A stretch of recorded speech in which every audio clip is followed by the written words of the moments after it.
This Parliament is now in, This Parliament now in session. I call on the member for Georgetown East to offer prayer.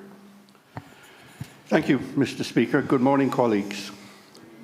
Almighty God, let us pray.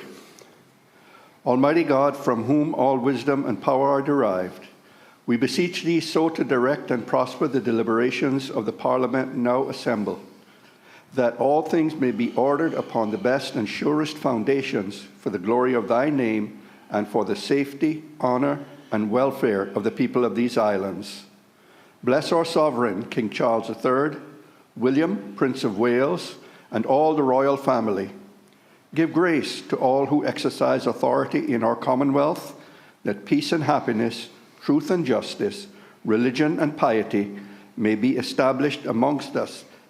Especially, we pray for the Governor of our islands, the Premier, the Speaker of the Parliament, the Leader of the Opposition, Ministers of the Cabinet, ex officio members, members of the Parliament, the Chief Justice, and members of the Judiciary, that we may be enabled faithfully to perform the responsible duties of our high office.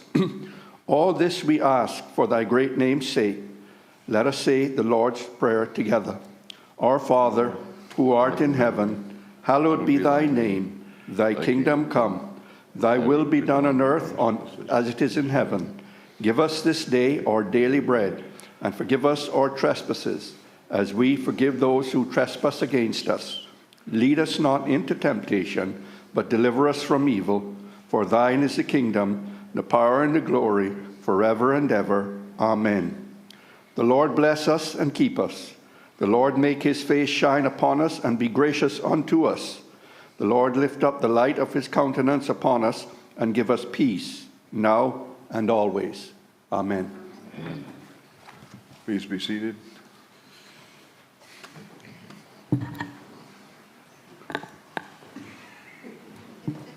Administration of oaths or affirmations. None. Reading by the Honourable Speaker of Messages and Announcements. I have apologies from the Honourable Nicholas DaCosta, representative from Cayman West and Little Cayman, and Mr. Royston Roy Tatum, representative for Red Bay.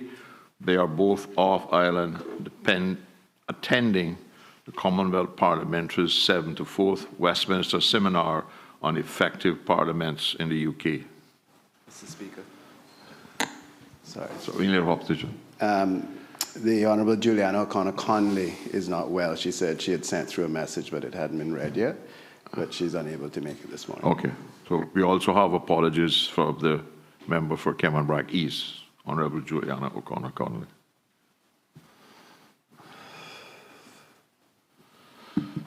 Personal explanations. I have notice of one personal explanation from the Minister of Tourism and representative for Georgetown South. Good morning, Mr. Speaker.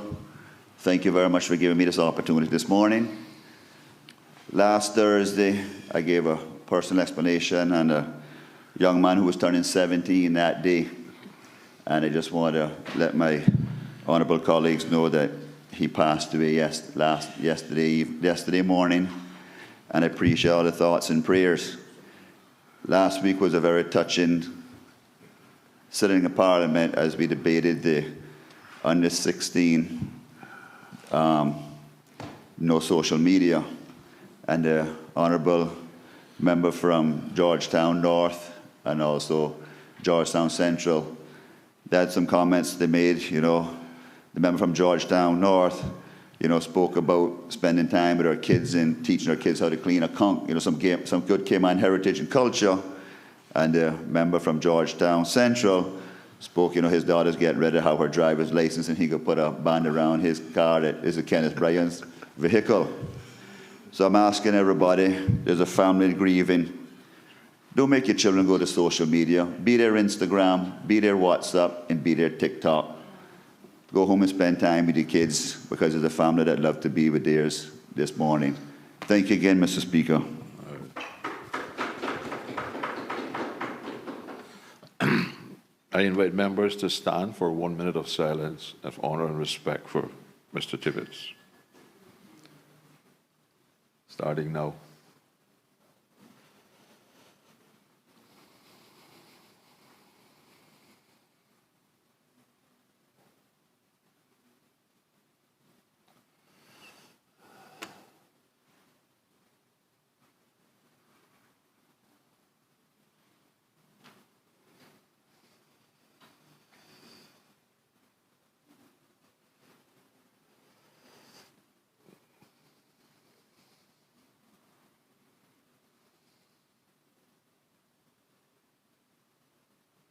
Thank you. Please be seated.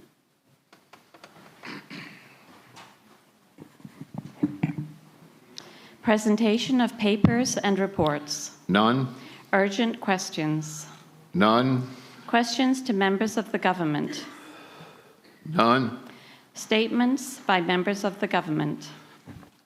I have received request and approved 2 statements by the Honorable Minister of Finance and Education and one by the Honorable Minister for Tourism and Development. I call on the Minister of Finance. And We have one from Mr. Langton and one from Mr. England. Oh, One who used sports. this one says Deputy Premier Minister of Tourism and Development. Yeah, and then there's Oh, okay, all right.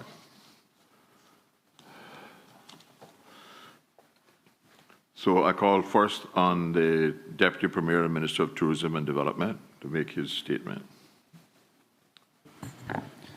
Thank you, Mr. Speaker.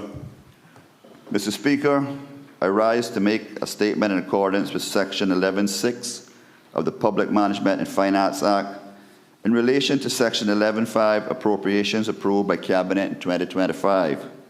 Mr. Speaker, TP12 tourism scholarships was increased by $250,000 in order to meet the shortfall in this allocation, which is used to cover the cost of scholarships awarded to Caymanians under the Tourism Scholarship Program. This increase was funded by decreasing TP67 by $250,000, which is used to fund sports and culture tourism programs. This transaction is considered an exceptional circumstance as it is deemed to have an economic or social impact that is significant enough to necessitate executive financial transactions different from those plans for the 2025 financial year. Mr. Speaker, EI1, Cayman Airways, was increased by $201,000 in order to meet the honorarium of $500 to be paid to all staff of Cayman Airways Limited. This increase was funded by decreasing EI12 Ministry of Education by the same amount. Additionally, Mr. Speaker, EI49 Cayman Turtle Conservation and Education Centre Limited was increased by $52,500 in order to meet the honorarium of $500 to be paid to all staff of the Cayman Turtle Conservation and Education Centre Limited. This increase was funded by decreasing EI12 Ministry of Education by the same amount. Both transactions, Mr. Speaker, are exceptional circumstances as they could not have been reasonably anticipated at the time of the enactment of the Appropriation Act for the 2025 financial year. Thank you, Mr. Speaker. Minister of Finance and Economic Development.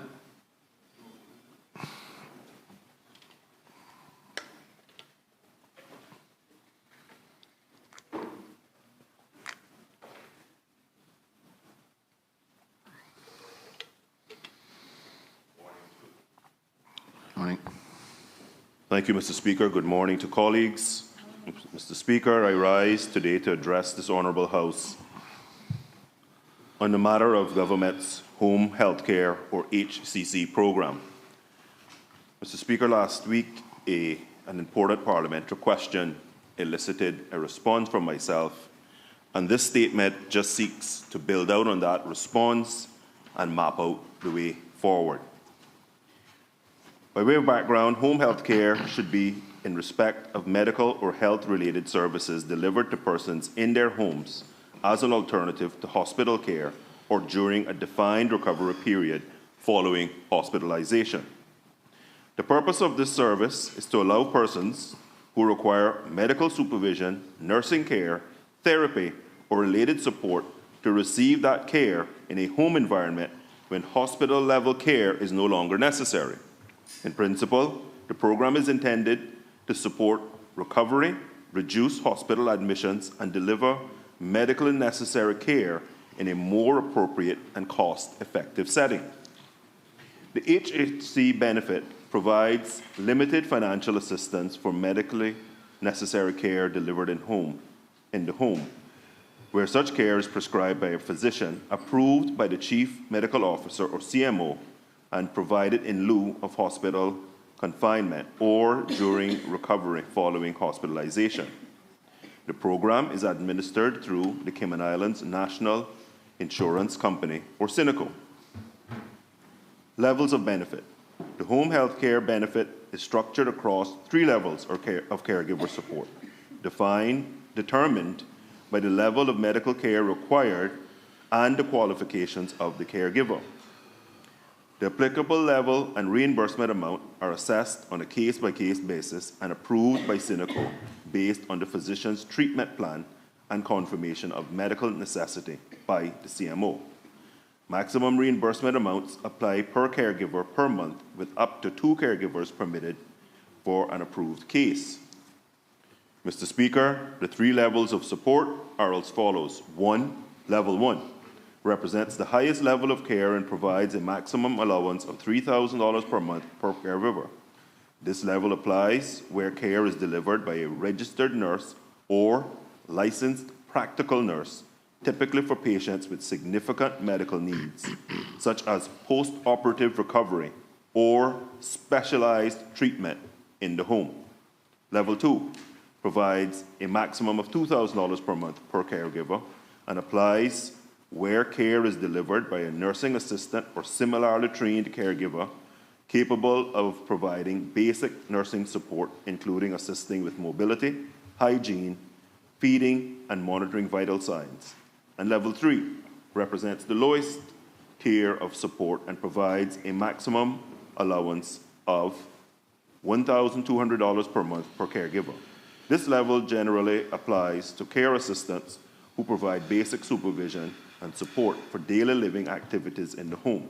Mr. Speaker, up to 97% of all HHC claims and reimbursements fall within this level 3 category.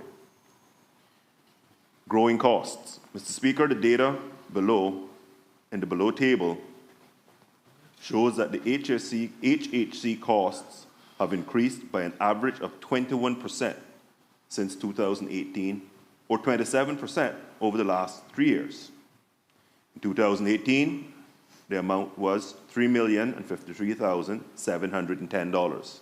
2019, $3,934,509, representing a 5% increase.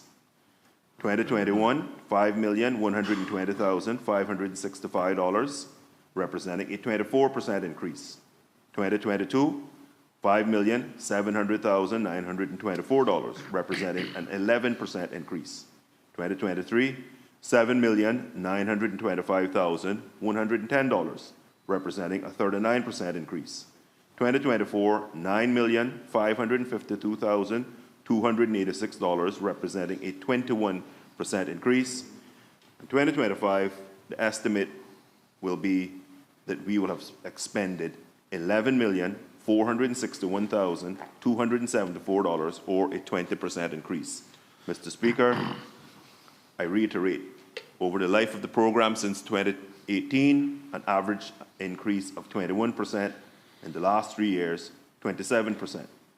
If level 3 allowance is increased from $1,200 to $1,700 per month, a 41.7% increase, which would be close to the recent 45.8% increase in the national minimum wage, and this is coupled with the 20% annual growth rate that we have seen historically, the resulting HHC cost would reach $19.5 million in 2026, $23.4 million in 2027, and $28.1 million in 2028. Using the 27% growth rate observed in the past 3 years between 2023 and 2025, costs would reach $20.6 million in 2026, $26.2 million in 2027, and $33.3 million in 2028. Mr. Speaker, these projections should concern every member of this Honourable House. If these trends continue unchecked, the HHC program could become one of the fastest growing public service expenditures. At its current growth rate, the HHC program could eventually surpass the cost of NGS 55, which was $55.5 million in 2025, placing extraordinary pressure on the sustainability of public finances. At a growth rate of 27% per annum, HHC costs could reach the same level of $55.5 million in just 4 years, that is, by 2030. Indeed, Mr. Speaker, we must recognize the seriousness of the situation. The growth trajectory of this program presents not merely a fiscal challenge, but potentially a national crisis, even a generational crisis, if left unaddressed. Reported abuse. Further, Mr. Speaker, the government is aware that the program in its current form is being used in many cases as a social support mechanism for elderly care rather than strictly for medically necessary necessity as originally intended. This is unaffordable and unsustainable. Colleagues, we have persons who can cook, clean, and care for themselves. But the misdirection of this program has led to Caymanians to believe that it is to provide a caregiver in practically every home. We have cases where the sole concern for the elderly person is to take their medication daily. Colleagues, we cannot continue to threaten the public purse for items that a relative or a doctor should be checking in on their relative for.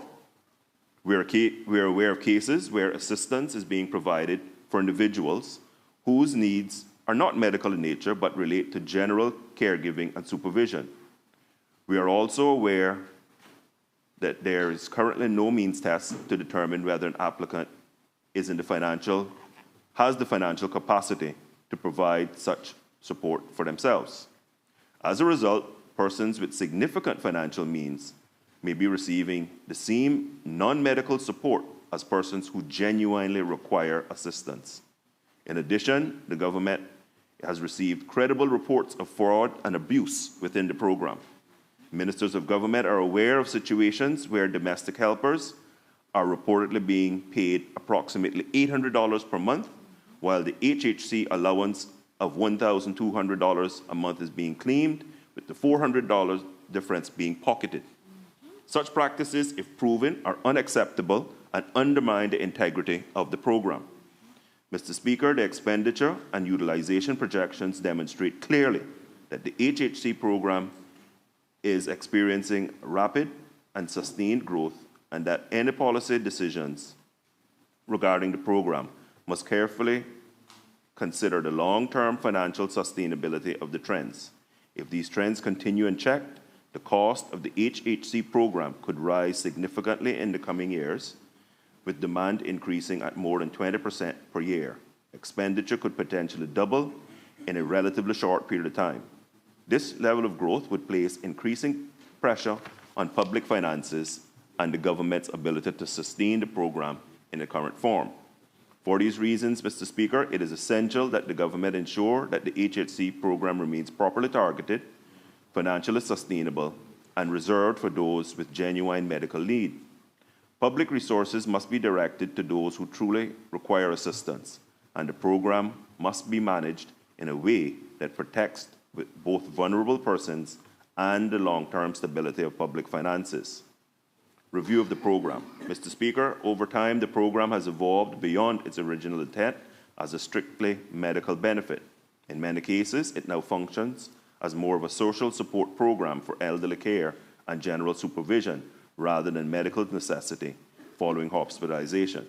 As a result, the program has placed significant operational and financial pressure on Cineco, which is fundamentally a health insurance provider rather than another more suited agency.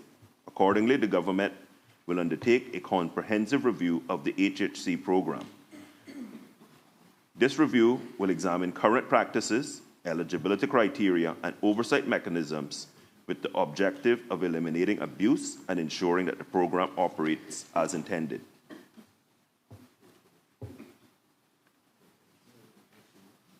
To support this process and in the spirit of transparency and collaboration, the government will establish a committee of parliament to include members of the opposition to review the program. Mr. Speaker, the government intends to establish this committee by the April 2026 meeting of this Honourable House so that work on review can commence without delay. In the meantime, my ministry will be working closely with all members to develop the terms of reference, gather critical data, and to develop some preliminary amendments so that come April, we can dispose of this matter with haste and accuracy. Mr. Speaker, the government's objective is to protect it so to address the original purpose, so that it remains available, sustainable, and properly targeted for those who are truly in need. I thank you, Mr. Speaker.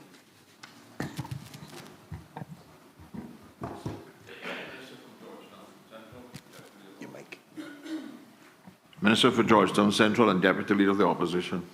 Thank you, Mr. Speaker. Mr. Speaker, I rise under Standing Order 29-4 to ask the Honourable Minister a quick question in response to his statement. Granted. Thank you, Mr. Speaker. Mr. Speaker, I'd like to ask the Honourable Minister, in light of this very severe issue that he has highlighted and what it could potentially mean financially for the future, what are the gap solutions that he intends to present, and what timeline are there going to be audits done as per how we got to this point? And it shows, Mr. Speaker, that there's obviously a major gap in respect to health care for seniors. Is there a proposed plan to address that in the near future? Minister of Finance. So, Mr. Speaker, let me just be clear. At the very end of the statement, I mentioned ensuring that a committee of the House meets and is properly constituted. I don't believe, Mr. Speaker, that something of this national significance should be left to myself as minister or indeed to the government. This is a national issue affecting all of us and all of our constituents. And so all of the questions that the Honourable Deputy Leader of the Opposition and Member for Georgetown Central has asked is going to be the work of the committee. The committee has to take on those questions and let's solve them together. This can't be something that divides us. This has to be something that brings us together, because we have to produce a solution that works for our people while ensuring it's sustainable.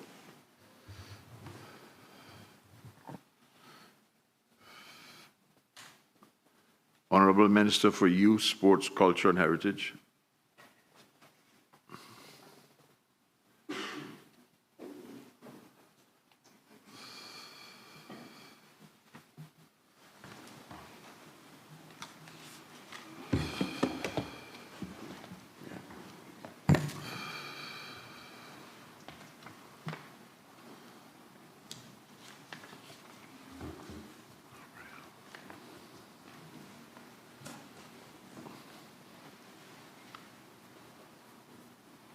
Thank you, Mr. Speaker. Mr. Speaker, I rise to make a statement in accordance with Section 11(6) of the Public Management and Finance Act 2020 revision prior to the tabling of the 2025 Supplementary Appropriation Bill. Mr. Speaker, Section 11(6) of the PMAP provides that where Cabinet has authorized executive financial transactions in accordance with subsection 5, a member of the Cabinet appointed by Cabinet to do so on its behalf shall, at the next sitting of the LA Legislative Assembly, after the exceptional circumstances has occurred, make a statement to the Legislative Assembly advising of the exceptional circumstances its nature, and how it complies with the definition of term of the exceptional circumstances as set out in Section 2. And the type and amount of the executive financial transactions authorized or likely to be authorized, and the effect of the authorization are likely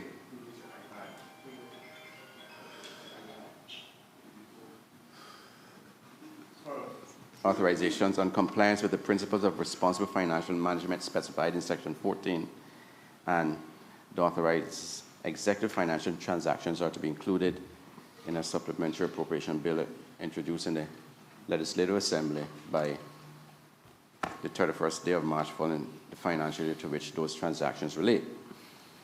Mr. Speaker, the Ministry of Youth, Sports, Culture and Heritage sought and received Cabinet's approval for 2 Section 11.5 requests. These requests supported the Ministry's 4 priorities, which form the foundation of our work and guide our initiatives, and are 1, talent identification and development, enhancing and empowering our youth, awareness and preservation of our culture and heritage, and promoting an active and healthy lifestyle for all. These approvals were directed towards the following initiatives. Mr. Speaker, the Ministry sought and obtained Cabinet approval for additional funding for TP 107 in the amount of $1,250,000. This approval increased the revised appropriation for the 2025 financial year to $2,553,459 pursuant to Section 9(5) of the Act. The Ministry utilized $350,000 of the 2025 appropriation during the 2024 financial year. In addition, the Ministry carried forward unused portion from 2024 in the amount of $312,616. Consequently, the total revised appropriation available for 2025 amounts to KYD $2,866,075. This was necessary to support anticipated events, activities, and community grants for youth, sports, culture, and heritage in 2025. These funds included requests for youth and sports enrichment programming, the successful execution of cultural events for the Christmas holidays, and towards the restoration of the SV Fairweather. Grant funding is considered under goals and objectives for youth programming that clearly demonstrates and focuses on strength and positive outcomes, and includes community engagement and collaboration. Sporting activities that provide forums for greater participation of Caymanian athletes, and activities and events which embrace knowledge and display Caymanian heritage. The SV Fairweather is the last known remaining wooden sailing schooner built by Caymanians and represents a significant piece of Caymanian history. The vessel was originally launched in 1950 and is the last of its kind afloat. The schooner was built in Jamaica by Caymanian shipbuilder Arnold Cappy Foster and originally owned by Sir Anthony Jenkinson. Cabinet, having recognized the importance of the SV Fairweather to our young people, seafarers, and community, and is working with the foundation to determine its early arrival and to complete the restoration locally. This will allow those in our community to be able to see and participate in and learn about this important aspect of our heritage. Mr. Speaker, the TP 107 supplementary funding was important because it ensures that the Ministry can continue to deliver on its mandate to support the development of our youth, promote sports participation, and preserve our culture and heritage. These initiatives are key to strengthening national identity, encouraging healthy lifestyles, and providing positive opportunities for our young people. And in closing, Mr. Speaker and members of this Honorable House, these are the exceptional circumstances that made it necessary to approve the supplementary appropriations for the Ministry of Youth, Sports, Culture and Heritage in the 2025 financial year. And Mr. Speaker, I wish to express my gratitude to this Honorable House and consideration and approval of these necessary requests. Your support always enables the Ministry to fulfill its mandate to bring awareness and to protect our heritage, empower our youth, identify talent, and promote a healthier, stronger future for our people. Thank you, Mr. Speaker.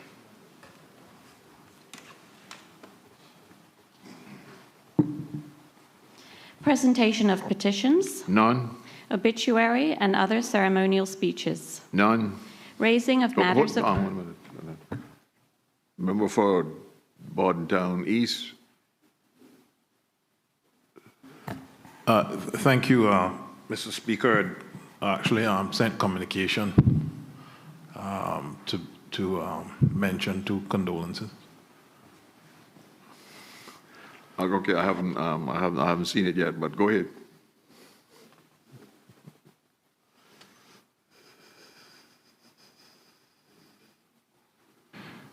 Thank you, Mr. Speaker.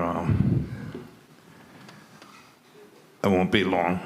I wanted to mention, I know I had a lot the other last week, and the special condolences for the family of Miss Francine Gardner, former teacher, Cayman Islands, and she was like a mother to me, and actually named the school hall after her at the Bordentown Primary, which is known as the Theolin McCoy Primary School. And I want to send a special condolences to the family of Miss Francine Gardner. May God continue to comfort them. Thank you.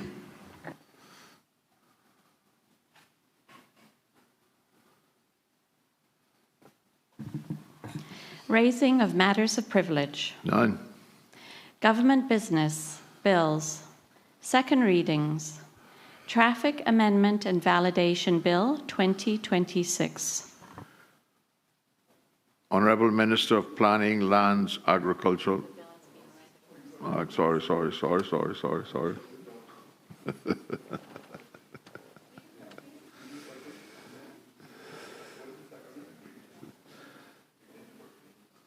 We did the first reading already, no? Sorry, you're correct. Okay. No. We did the first reading on Friday, so this is the second reading. So the Honorable Minister of Planning, Lands, Agricultural, Housing and Infrastructure to move the second reading.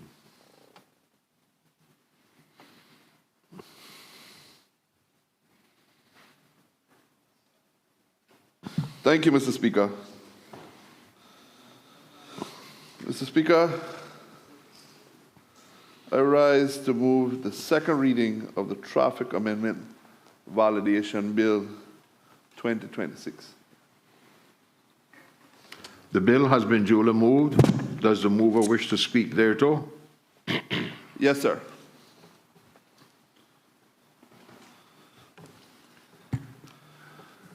Mr. Speaker, seeing that I have the full support of the House and there was no amendment to this bill, I assume that's predicting the future that is full support. So it looks like we might get over here very quickly, leading off from where we left off last week, making sure that we don't get no no's and we can finish the day with all fully support, all the yeses, ayes.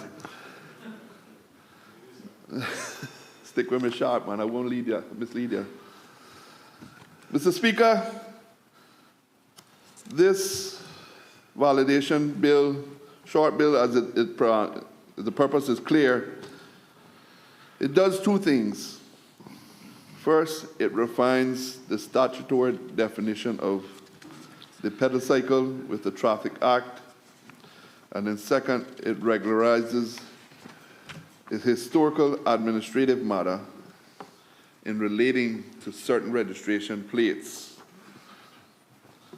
and fees that were previously charged with the explicit statutory authority.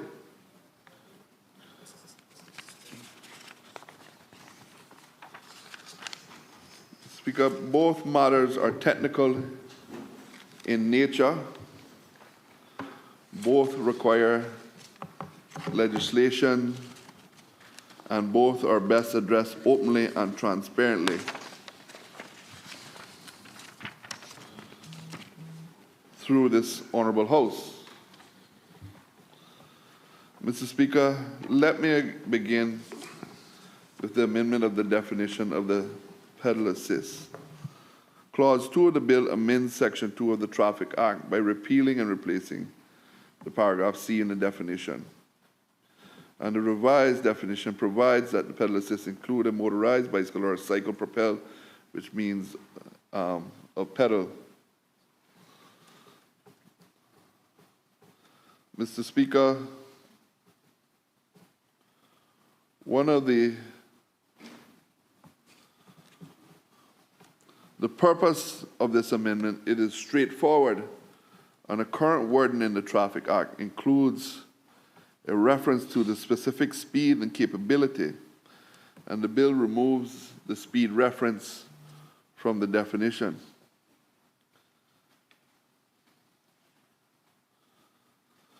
Mr. Speaker,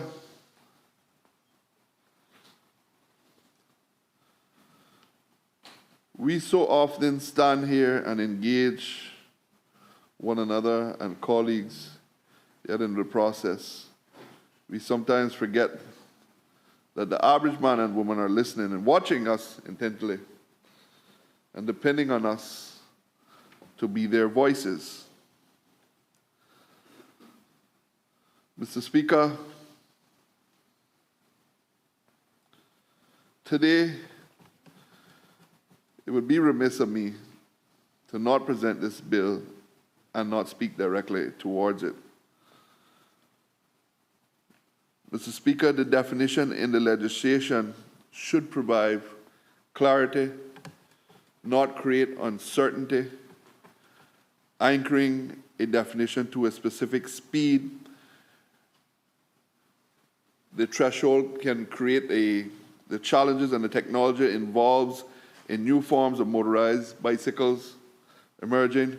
Removing that reference ensures that the law remains clear, flexible, and capable of applying consistently to the types of pedal assist cycles now being used on the roads.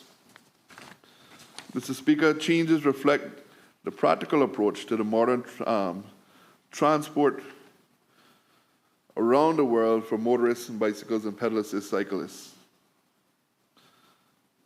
The law must therefore provide the definition that is clear, workable, and not remove the uncertainties. Mr. Speaker, the second component of this bill addresses the separate matter relating to the fees that are previously charged by the Director of License. Clause 3 of the bill validates that the charging and the collection of the fees for the provision of a single registration plate or a single trade plate in relation to motorcyclists or trailers. Clause 4 makes it clear that the validation provision in the Act do not affect any order or determination made by a court in relation to these fees collected prior to the commencement of the Act. Mr. Speaker, the provisions respects the authority of the courts and ensures that the judicial determination already made remains untouched. And Mr. Speaker, in practical terms, the bill therefore does three things. It updates the definition of the Traffic Act, it provides clear legislation language, and it regularizes historical administration issues relating to certainty and plate fees. And it ensures that existing court decisions remain fully respected. These are targeted measures that strengthen the clarity and the administration of the law. Mr. Speaker, the traffic legislation forms part of the everyday framework that governs the life across these islands. Every driver, every vehicle, every owner, and every person who uses the roads or operates within the system, for the reason of the legislation, underpinning that the system must remain clear, accurate, and up-to-date. Where technical adjustments are needed, and government has the responsibility to bring those before the Parliament. That is what we are doing here today, Mr. Speaker. Good legislation is not only about sweeping reform, is also about maintaining, is not only about sweeping reform, protecting the integrity of the laws that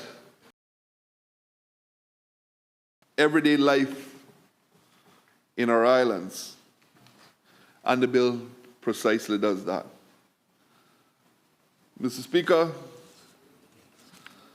this was one of those bills that I said, sometime I had 3 different speeches for it. And maybe last week, Thursday, I had a speech different from Friday, now from today. But seeing that we had the full support of everybody, Mr. Speaker, I think it has been explained in clarity. It's a small amendment to the traffic amendment, and it's a validation. And one of the things someone may ask, validation legislation is a normal parliamentary mechanism used to correct technical issues in statutory authorities. It also ensures that actions taken in good faith by the public authorities remain legally sound and enforceable. Mr. Speaker, it protects both the public administration and the legal certainty of the system. So, Mr. Speaker, I therefore commend the Traffic Amendment and Validation Bill 2026 to this honourable House and invite all members for their full support of the passage. Thank you, Mr. Speaker.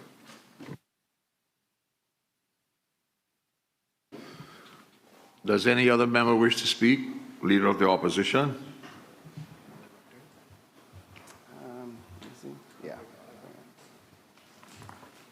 Thank you, Mr. Speaker.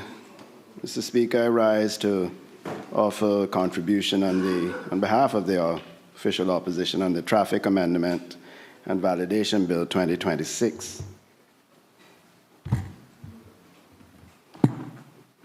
Mr. Speaker, I 100% appreciate the Minister's shorter version of his debate. And my goal here is not to encourage him to provide a longer version, but simply to offer some perspective, Mr. Speaker. Not to argue. I think, Mr. Speaker, we can all agree that there was need for the regulation. In fact, I would just say the enforcement, as I get deeper into this, the enforcement of the use of the scooters, e-bikes, and their likes. I even see skateboards and stuff with wheels and with motors now, electric skateboards or surfboards, I don't know what you call them, Mr. Speaker. So we can all accept that. We certainly all do. It, for some people, may have been a matter of frustration, Mr. Speaker.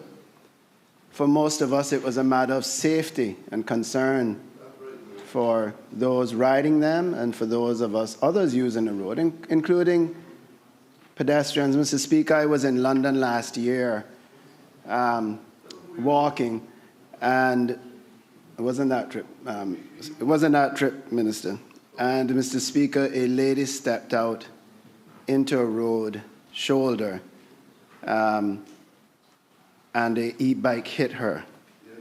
I could not believe the impact that took place, and she spun in the air and landed straight on her face, and was severely injured from being hit by an e-bike. Now, the e-bike was moving in the right direction, on the right side of the road. However, traffic had stopped because of traffic jams, but the e-bike had the ability to continue, and she didn't bother look. She just, it happened 3 feet in front of me.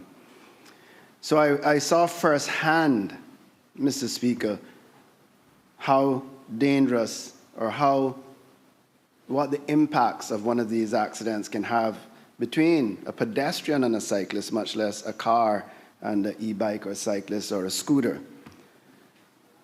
And Mr. Speaker, I do understand that this is a validation bill, but again, what I hope to offer is some perspective, because just like how these changes, in particular to which I'll speak a lot to, the speed element of it, just like how these changes were made, Mr. Speaker, last year, I understand, in the regs, they could be viewed or they could be reviewed again later on. Mr. Speaker, it would also be remiss of me to just mention, because we had our listening tour, our first stop of our listening tour last week, Tuesday evening, Mr. Speaker, next door at Constitutional Hall. And ladies got up to speak. It was printed in the papers. Mr. Speaker, the lady was in tears. She had just received a shipment in November of last year, $75,000 worth of scooters and bikes, only to now have only sold 10 out of a couple hundred. Majority of hers cannot be retrofitted for the new rules. And I just say that, Mr. Speaker, to sometimes in trying to do good, we have unintended consequences. But Mr. Speaker,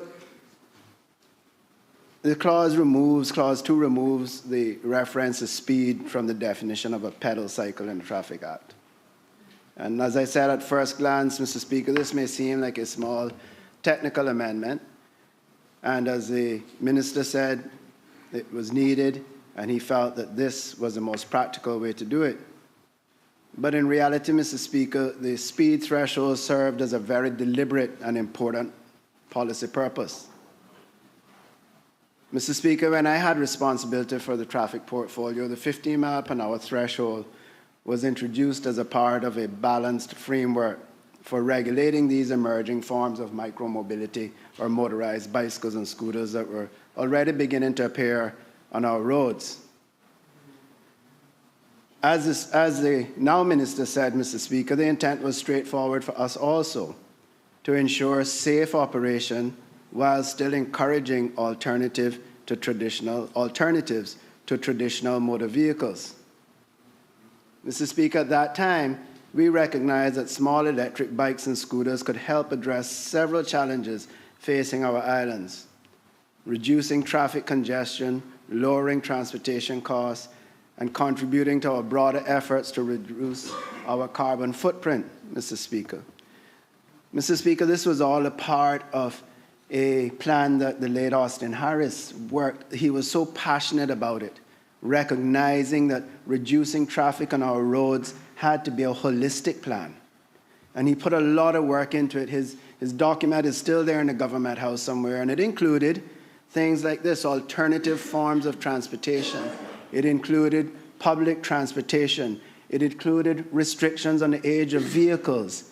It even spoke to that controversial aspect of perhaps persons on work permits not being able to import vehicles or even drive vehicles on our roads for at least a couple of years. He put a lot of work into it. It was a very detailed and well-studied, as we all spoke about Mr. Harris. In remembering him, he was a man that did a lot of research. He was very detailed in what he did. And his reports, his findings were substantial. And today we're still now implementing some of those action points from his findings. But one of those was to find alternative forms of transportation, from public transport right across. So that was the intent, to ensure that we had safe operation while still encouraging alternatives to traditional motor vehicles. And Mr. Speaker, over the weekend, I noticed that there are still people on scooters and bikes. Most importantly, sir, is that they're not operating safely. And that is the key. As I was heading to a funeral on Saturday afternoon, right here by Rackham's, I'm in traffic trying to get into town, and two young men on these scooters in and out of traffic. And right in front of by the fish market, one of them fell off of it because he had to jump off because he went to swerve and saw a car was coming. So the law, I want to say that these changes will not stop that sort of activity, especially if our police are not in a campaign to crack down on it. I live down the street, Mr. Speaker, so I have seen persons out there still with bikes, some riding them responsibly, some not, some with lights, some without lights. So what we have done is we've reduced perhaps reduced a large amount of persons who were riding responsibly and within the laws that are already in place to ensure safe transportation. Because, Mr. Speaker, I've always said, when you look at our road budgets, your driver's license and your vehicle registration cannot pay for those roads. A road is developed for the movement of persons and cargoes from one place to the next. That cargo, Mr. Speaker, if it's not illegal, could be on the back of a mule.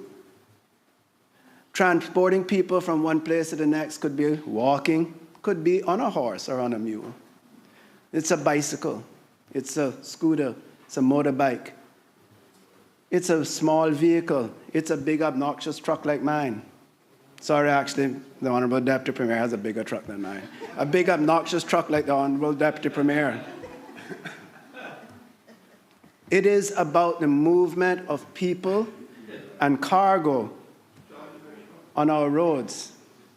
But I said to someone when I implemented the shared lanes on the waterfront here, the green shared bike lanes, oh man, I got accosted by a gentleman. I pay my license every year. And I said, sir, it costs $1 million to do a mile of road. Do you think your license covers that for the road only to be for you? I said, and we have to make the road wider for your car. You're paying for the privilege of using that road along with everyone else, including the people on the bicycle. So you have to share. The roads are paid for by every single member of this community who pays for food, who pays an import duty, who buys a house or buys a piece of land, because that is our form of taxation. And that is who the road belongs to. Every single solitary soul who consumes food, water, anything in this country is paying for that road. So, Mr. Speaker, we have to take the perspective of all those persons using it. Have the perspective of those who cannot afford a car, even though we spend millions of dollars to make the roads as wide as possible for our trucks and our cars. But not everybody can afford those, Mr. Speaker. And it is difficult. I promoted cycling. We put some bicycles outside the government building. We had car-free day. Car-free day. I'm not saying that you don't, Minister. I'm just saying car-free day once a year. All of these efforts to try and encourage persons not to use their cars. But the truth of the matter is that when it comes to bicycles and walking, our tropical climate and our tropical weather doesn't allow for it normally. Normally, it's way too hot. Normally, you can walk outside in 92-degree weather, and when you turn the corner, a thunderstorm hits you. That's Cayman weather. So sometimes walking isn't the option that we would prefer. And so we have to look at alternatives, Mr. Speaker. Again, Mr. Speaker, I bring this presentation in the spirit of having a different perspective, in the spirit that something had to be done, Mr. Speaker. More people were going to be killed or hurt. But let's go back and have a look at it again. We've done something. We've gotten it under control. But let's have another look, Mr. Speaker. Because, Mr. Speaker, at a time where we recognize the benefits of these scooters and bicycles and reducing our traffic congestion, lowering persons' transportation costs and contributing to our broader efforts, Mr. Speaker, to reduce our carbon footprint. But for the system to work, there has to be a clear distinction between low-speed personal mobility devices and higher-powered motor vehicles, Mr. Speaker. The 15-mile-per-hour threshold helped create that distinction. Now, Mr. Speaker, I understand that I remember when we were doing the legislation or the changes that we looked at the UK, and I'll get to that later on. I also understand now that a lot of them may have come out of Canada and the US, where the speed limits are different. So they may have been eliminated even by the 15 miles per hour. But I'll get into that a bit further. So nothing is perfect, and we have to evolve with this, Mr. Speaker. And again, this is why I'm presenting today to the Honourable Minister, so that we can continue to evolve this sector. But, Mr. Speaker, this is not a concept unique to the Cayman Islands. In fact, most modern jurisdictions regulate these vehicles using clear speed-based categories.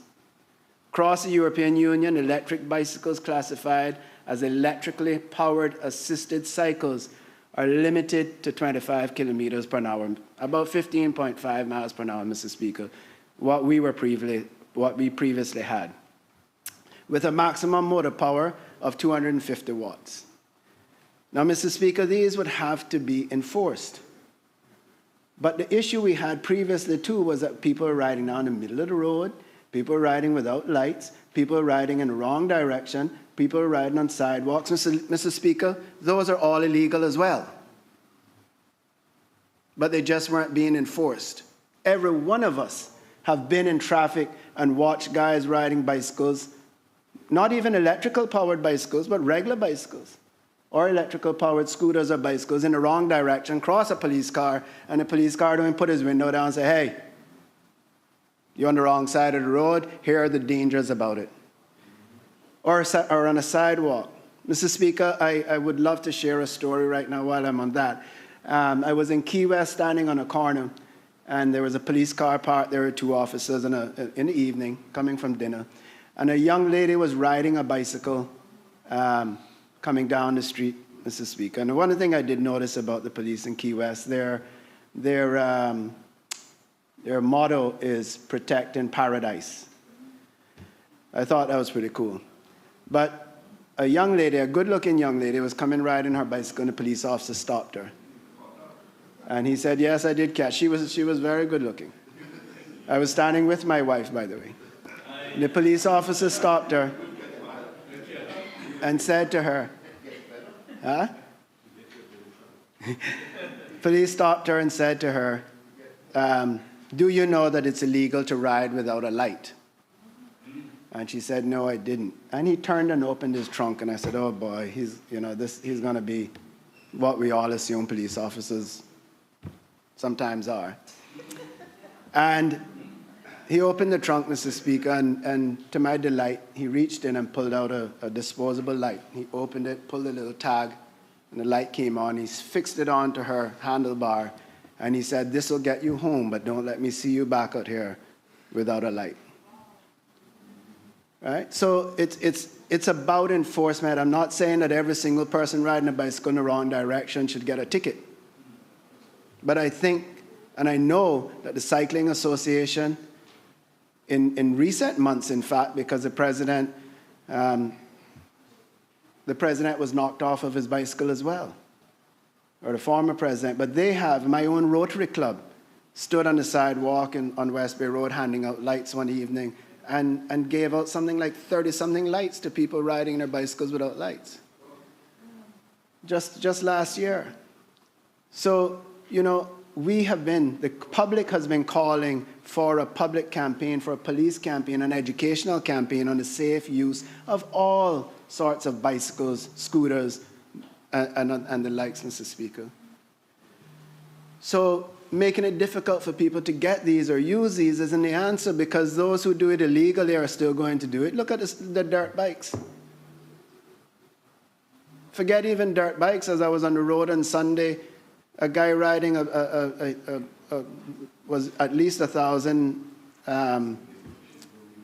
what do you call them on motorcycles again? CC motorcycle, rode right by the Bordentown police station with no helmet on.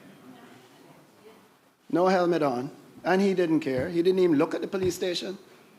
So, Mr. Speaker, again, across the European Union, I diverted a bit, but European electrical bicycles classified as electrically powered assisted cycles are at 25 kilometers per hour, similar to what we have. They are treated, Mr. Speaker, in the EU as bicycles and not required to license or registration. However, Mr. Speaker, the faster vehicles that can reach 45 kilometers per hour or 28 miles per hour are regulated as mopeds. Similarly, in the United States, more than 35 states have adopted a three-class system for e-bikes. Class 1 and 2 e-bikes are limited to 20 miles per hour and are treated largely like bicycles. Class 3 e-bikes, Mr. Speaker, can reach 28 miles per hour. but they require additional safety rules and restrictions. Mr. Speaker, further north in Canada, power-assisted bicycles are limited to 32 kilometers per hour, about 20 miles per hour, and about 500 watts of power. And Mr. Speaker, in the United Kingdom, electrically assisted pedal cycles are also limited to 25 miles per hour, again, about 15.5 miles per hour. Mr. Speaker, the common thread in all of these jurisdictions are simple. Speed matters. Speed is what allows policymakers to distinguish between a bicycle, a micro-mobility device, and a motor vehicle. It is also important, Mr. Speaker, to remember that our traffic framework already recognizes the safety limitations of smaller vehicles. This was a change we made as well because we saw golf carts coming out with the lights, with the indicators, with the seat belts. We saw the little hot dog buns, I call them, with the flag coming out for tourists to ride around. So, Mr. Speaker, it's important that scooters are licensed, or licensed golf carts, are not permitted to operate on highways, which are already in our laws, or on roads where the speed limit exceeds 30 miles per hour. That was already written in there for the very same reasons. That restriction exists for a very good reason, because these vehicles are designed for lower speed environments and are not intended to mix with high-speed traffic. Mr. Speaker, sometimes I feel that heavy equipment and dump trucks and that sort shouldn't go through 25 miles per hour and 30 miles per hour zones, since we got so many highways now.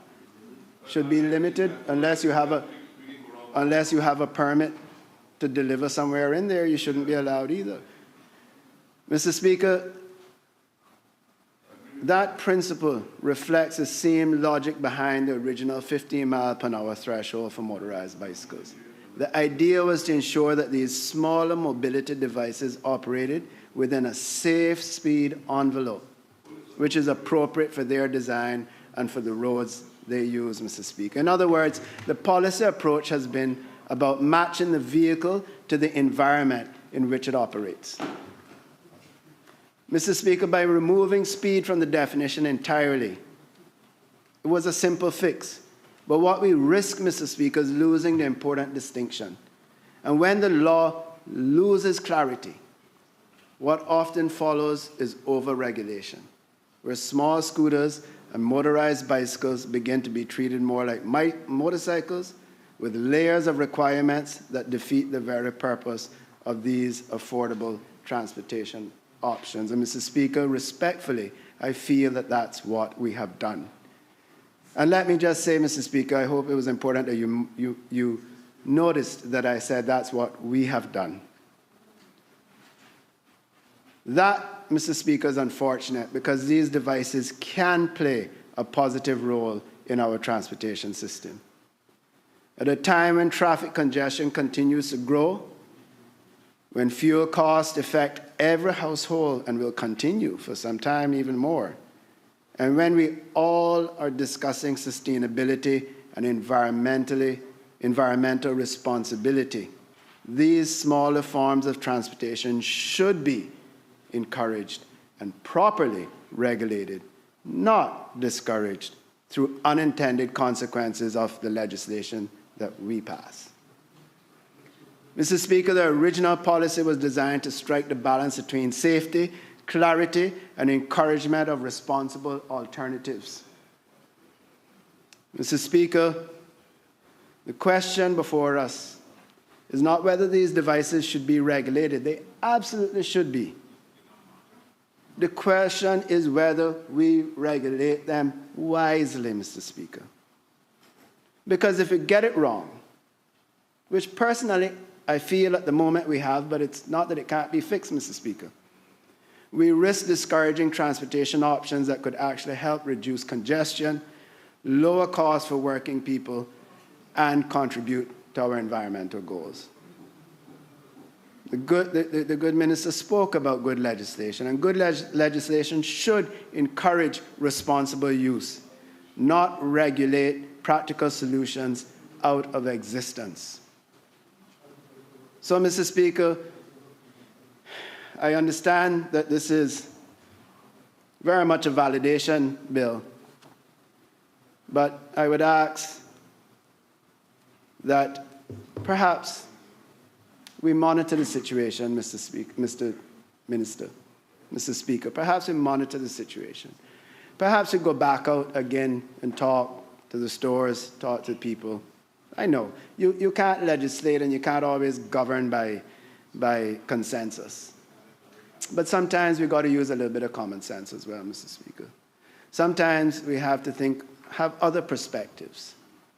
Again, Mr. Speaker, I'm not criticizing the government or the minister, because we all agreed.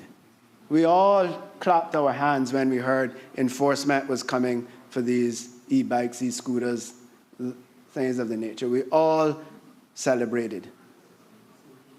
But I'm asking the government, Mr. Speaker, and I'm asking the Honourable Minister to now perhaps take a step back and reevaluate. Let's think about it. Let's work with the RCIPS. Let's launch a campaign, bring in a cycling association, ask the service clubs. Because I can tell you, my Rotary Club, the Rotary Club of Grand Cayman, saw this from last summer. We talked about it, road safety, especially with these scooters and bicycles. And so we got out there in front of Laguna Del Mar, and 30-something lights were given out. because we understood that along the West Bay Road, persons going and coming from work were forced to use these pieces of equipment.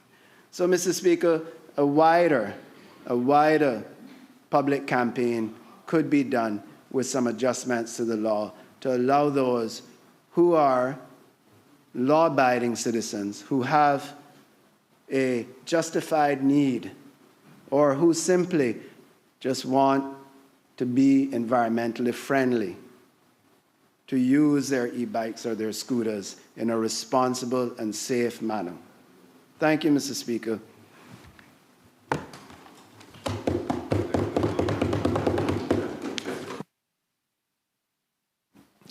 Does any other member wish to speak? Member for Georgetown West. West, sorry.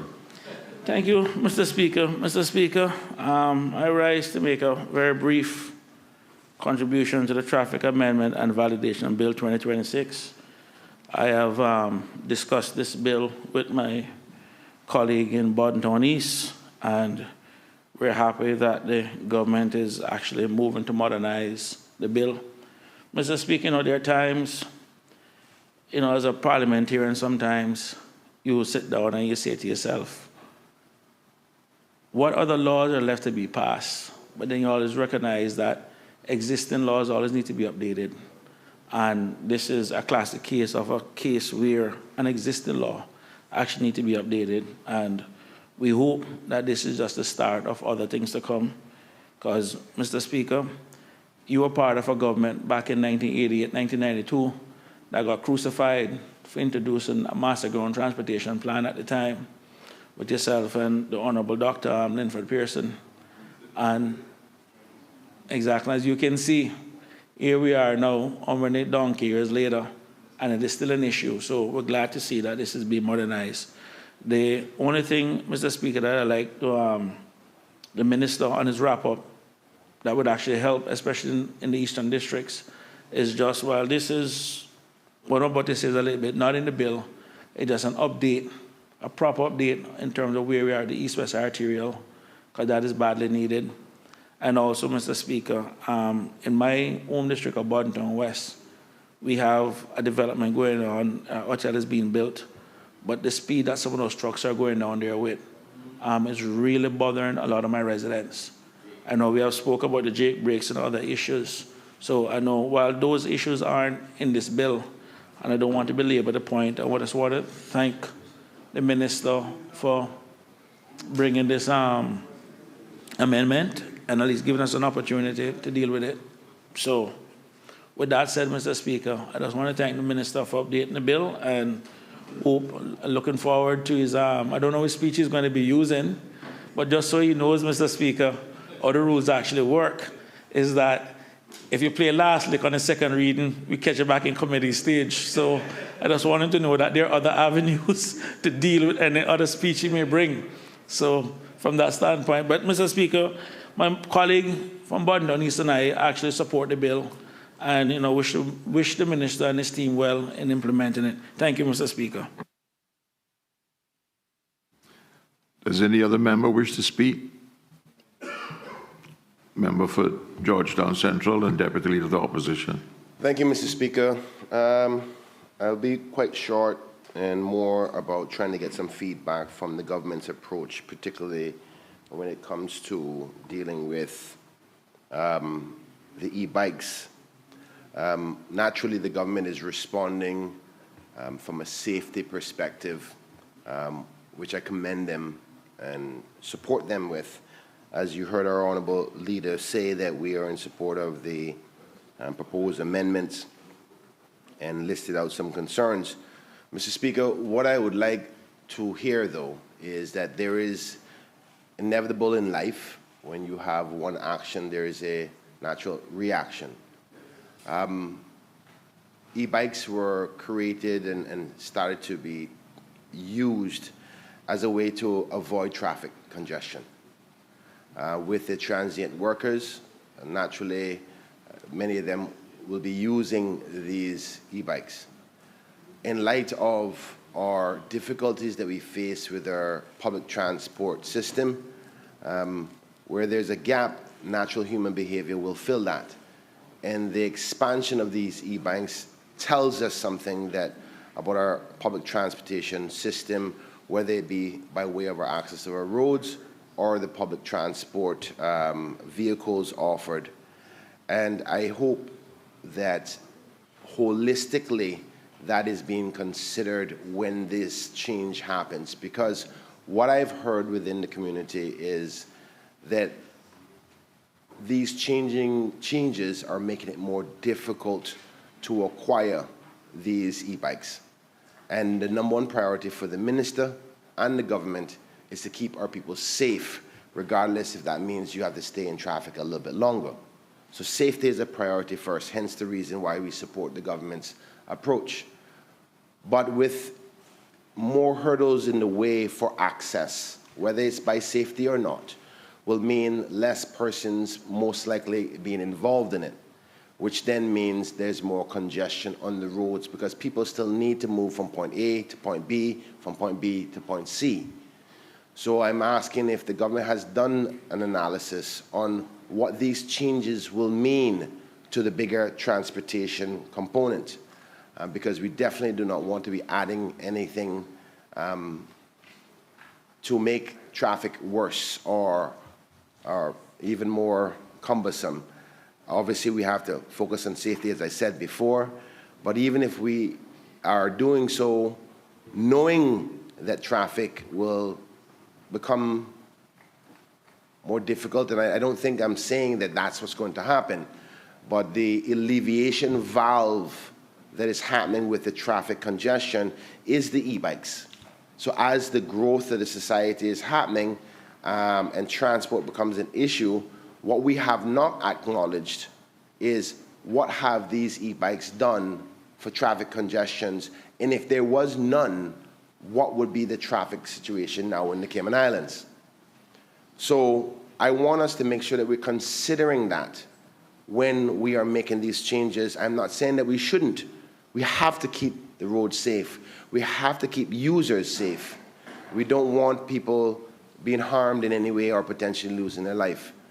But it is important that while we make these changes, we're understanding what the reaction to one action means and prepare for it.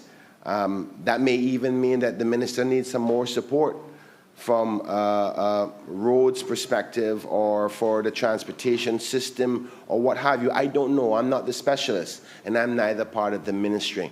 But as a former minister of transport, I know that it's a very multifaceted problem by way of traffic, and this bill before us is more focused on the safety component, naturally, and I support.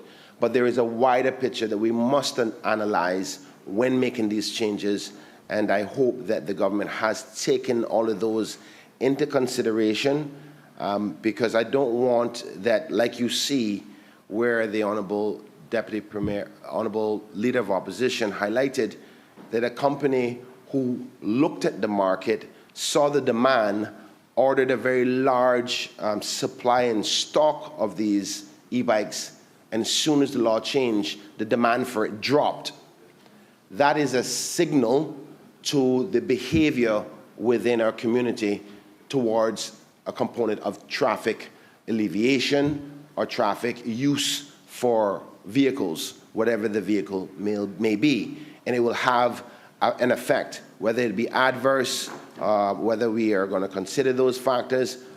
I don't know. I'm just hoping that the government has considered them. Mr. Speaker, besides that, that's my only contribution. I'm happy that the government is keeping to the commitment of the National Road Safety Committee, I think they're called, on keeping our roads safe, because it is an issue. I know they will have challenges and hurdles to overcome with the transition of licensing, getting them regulated and amended to the safety components, because many suppliers were not focusing in detail to what the law said about preparation of these vehicles on the road. Mr. Speaker, matter of fact, even bicycle users are not paying close attention to the law. Now, we have been turning a blind eye to it by way of enforcement, because it's never been an issue. But in truth and fact, even bicycles have been operating outside of what is now being highlighted by the traffic department and police as to the right way to use our roadways when using any kind of vehicle for that fact. So, Mr. Speaker, as we now start to take a more closer look from a safety perspective, I encourage those in the sound of my voice, via radio, via YouTube, and in Parliament, to start to recognize what your legal obligation is, or obligations are, because the government is going to be looking more on the safety component, and that's their job. But what I'm worried about is once we have allowed a culture to form because of the blind eye perspective, or the turning of the head and ignoring it, that culture becomes the norm and an expectation by your community. And now that the government actually steps forward and say, no, actually, we need to get a handle on this because of safety, then it becomes a shock to the system and to the users of the system. And they have not even recognized, oh, actually, I was doing it wrong all along. So, Mr. Speaker, that's my only contribution to the debate. I just hope that holistically we're looking at the wider picture of traffic and the effects it can have on our already pressured transportation system in the Cayman Islands. I'm glad that the Honourable Minister highlighted just last week the announcement of the expansion of the East-West arterial and things starting to move along. I think that is a component of a bigger transportation strategy that coincides with decentralization of government and private sector services and even residential areas, because we are in this state to even talk about e-bikes today because everything is in one place, outside of the safety component, that if we had developed our country in a better way from over 50 years ago. I know you weren't in government 50 years ago because you're still young, but I know members around your time and before was talking about this lack of development planning. As the minister continues to work hard on creating one, I think that we have to recognize that these other things that he has announced will also be contributing factors to traffic alleviation, quite similar to the e-bike situation. And I hope the government is holistically looking at this and not in isolation only from a safety perspective. Thank you, Mr. Speaker. Those are my contributions. Does any other member wish to speak? Does any other member wish to speak? Does any other member wish to speak? If not, I could invite the mover to exercise his right of reply. Thank you, Mr. Speaker. I heard pretty much all sides today from the Leader of Opposition, from the Deputy Leader of Opposition, and from the member from Bordentown West, and everybody else that have shown their support by. Mr. Speaker, just quickly, this law, traffic amendment law, I believe, was put in place, and maybe, Joey, was it 2018, 19? They made amendments in 19. So, Mr. Speaker, just going off of memory, because I was in House back then, and the Leader of Opposition has just reminded me it was in 2018-19, which I thought it was, when he was then, I think, was the minister at the time that brought these legislation in place. So, Mr. Speaker, a lot of what we're talking about, these e-bikes legislation has already been in place for this from back then. So when we talked about turning a blind eye, wasn't that we were turning a blind eye towards it, or we wasn't prioritizing it. What made this hit my doorstep, Mr. Speaker, is because of the license department of it. Now, there's two aspects of it. It is the enforcement side, which deals with a lot of what I think pretty much everybody contributed here today, and we all agree that there is a side of it that needs to be enforced, which is the police side of it, which is the police arms of that, which they need to be able to look at how they are going to start to enforce it as best as they can. Now, in true defense to the commissioner and the police, I know the commissioner is looking at that. He's looking at how we can try to improve this as best as we can. Just last week alone, I had a meeting with him, and there was amendments that he wants to look at to make again. So this isn't the first time that we're going to see this document here. We're going to continue to make amendments on this. And yes, we're going to have to make amendments until we get it right. So, Speaker, as the member from said earlier, the documents from 2018, 2019, when they brought it at the time, I'm pretty sure it was the first time coming in for the e-bikes and talking about that. We thought that that was not saying that every law is perfect, but it was fitting for that time.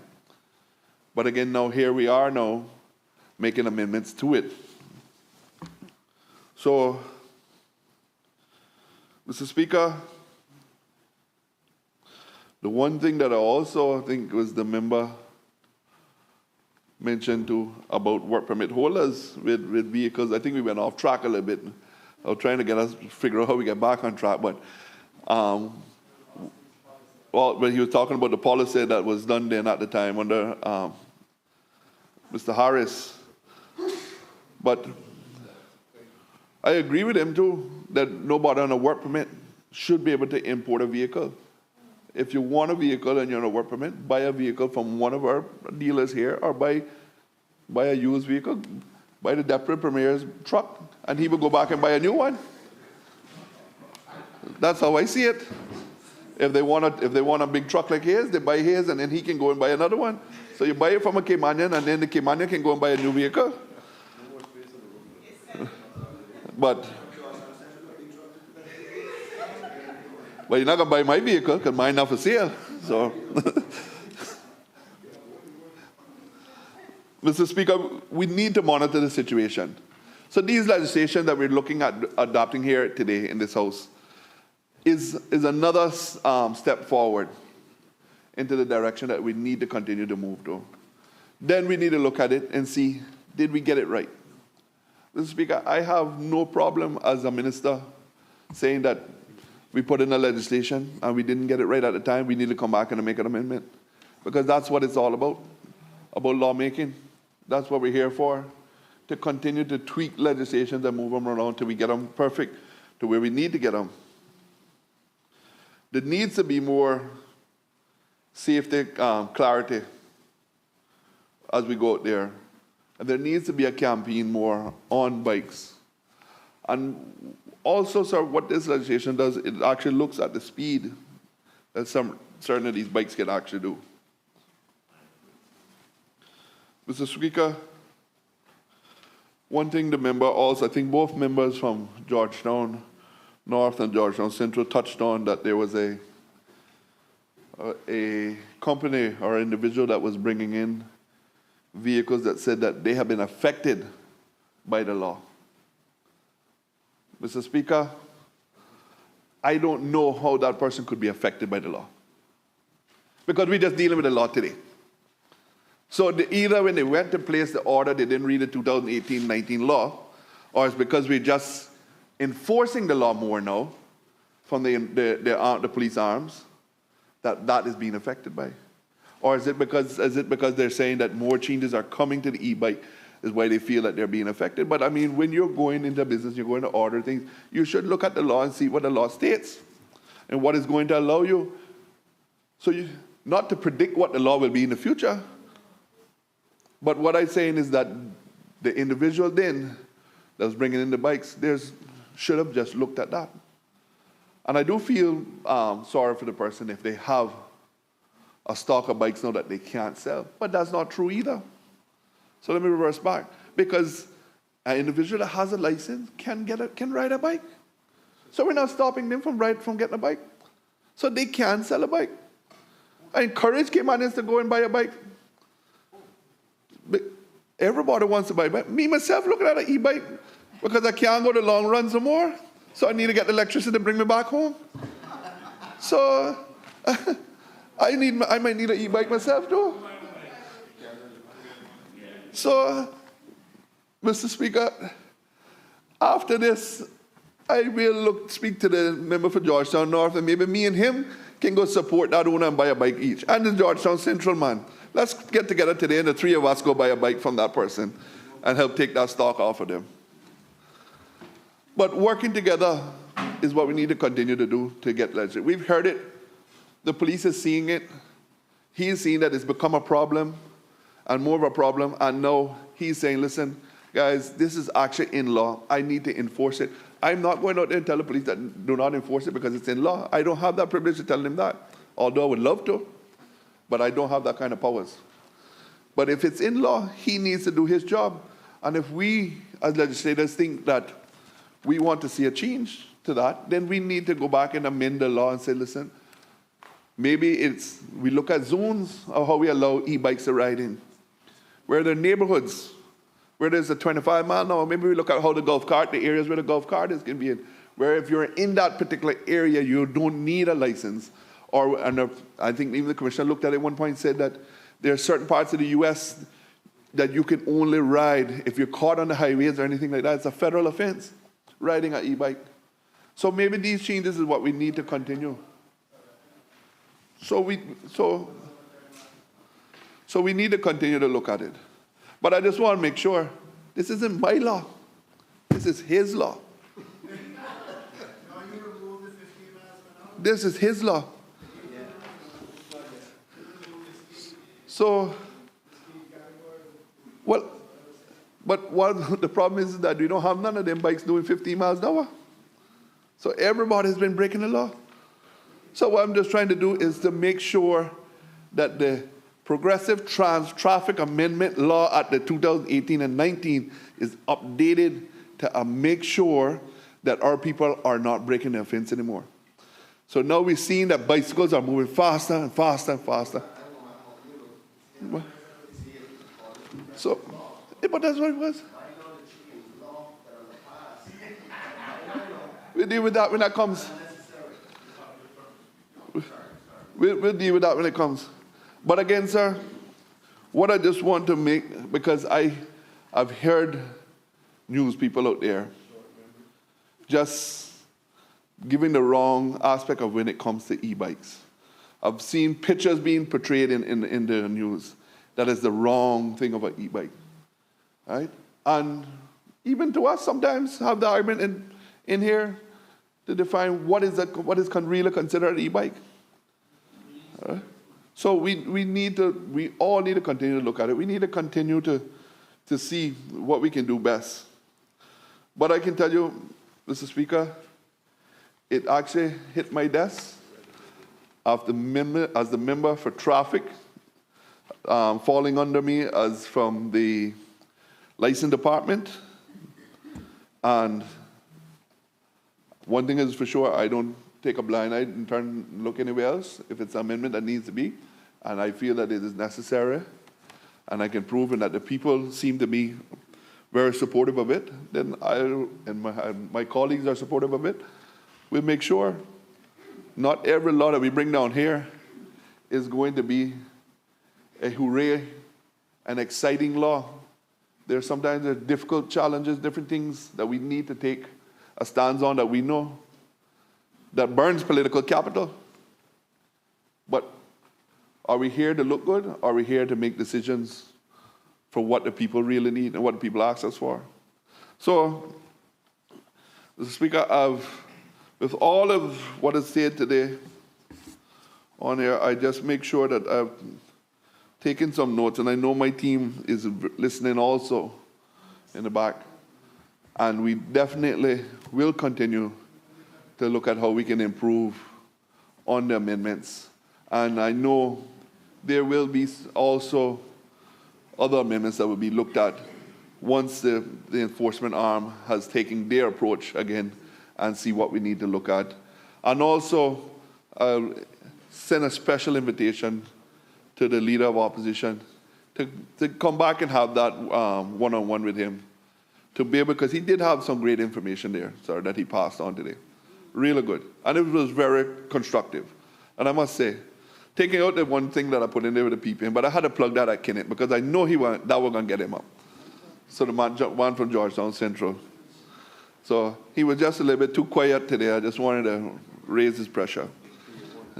But again, Mr. Speaker, I want to thank everybody for their full support. And at that time, this Traffic Amendment Validation Bill 2026 for its commence for the second reading of this House. Thank you.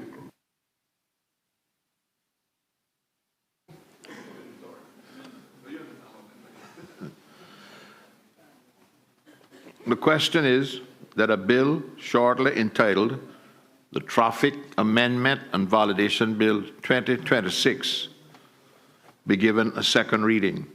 All those in favor, please say aye. Aye. All those against? The ayes have it. The Traffic Amendment and Validation Bill 2026 has been given a second reading.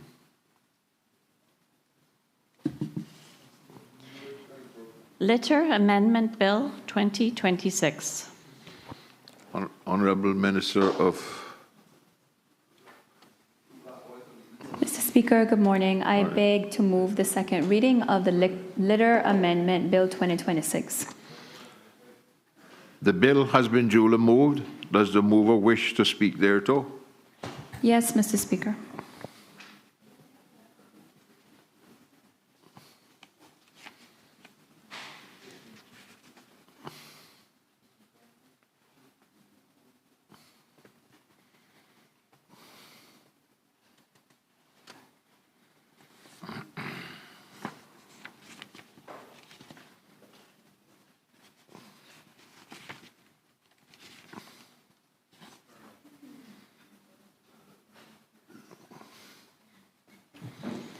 Mr. Speaker, the Litter Amendment Bill 2026 was gazetted on Thursday, the 5th of February, and was open for public consultation for 28 days. This period concluded on Thursday, the 5th of March. And Mr. Speaker, I would like to begin by thanking the public for their active engagement and participation in this important civic process. Mr. Speaker, during the consultation period, we received feedback from various sections of the community, from those who work in waste management to those who volunteer their time and energy to clean up our beaches and public spaces. I have read every single response, and I can assure the public that their feedback and insights have been taken into consideration, which is why I have submitted committee stage amendments, and I thank you for accepting them, Mr. Speaker. Mr. Speaker, I would also like to take this opportunity to thank our solid waste collectors and the many community groups and volunteers and those civic-minded people that care passionately about keeping our islands clean and free of litter, people who are committed to cleaning up after others and themselves every day, whether or not litter is being discussed in our Parliament. To them, I say thank you for being an excellent example of community service, pride, and care. And I know we all see them on our commutes in the mornings, those men and women that are walking their dogs or simply just walking, and we see them picking up garbage along the way. Mr. Speaker, the Cayman Islands environment is one of our greatest assets, and protecting it is our shared responsibility. It is not a minor issue. It affects public health, our natural ecosystems, our tourism product, and our sense of pride in our land. They are all deeply connected. And I'm finding, since taking on the role of Minister of Health, Environment, and Sustainability, how closely linked health and environment really are. The degradation of our environment and pollution is directly correlated to increased diseases, malnutrition, and even mental health as you look at studies around the world.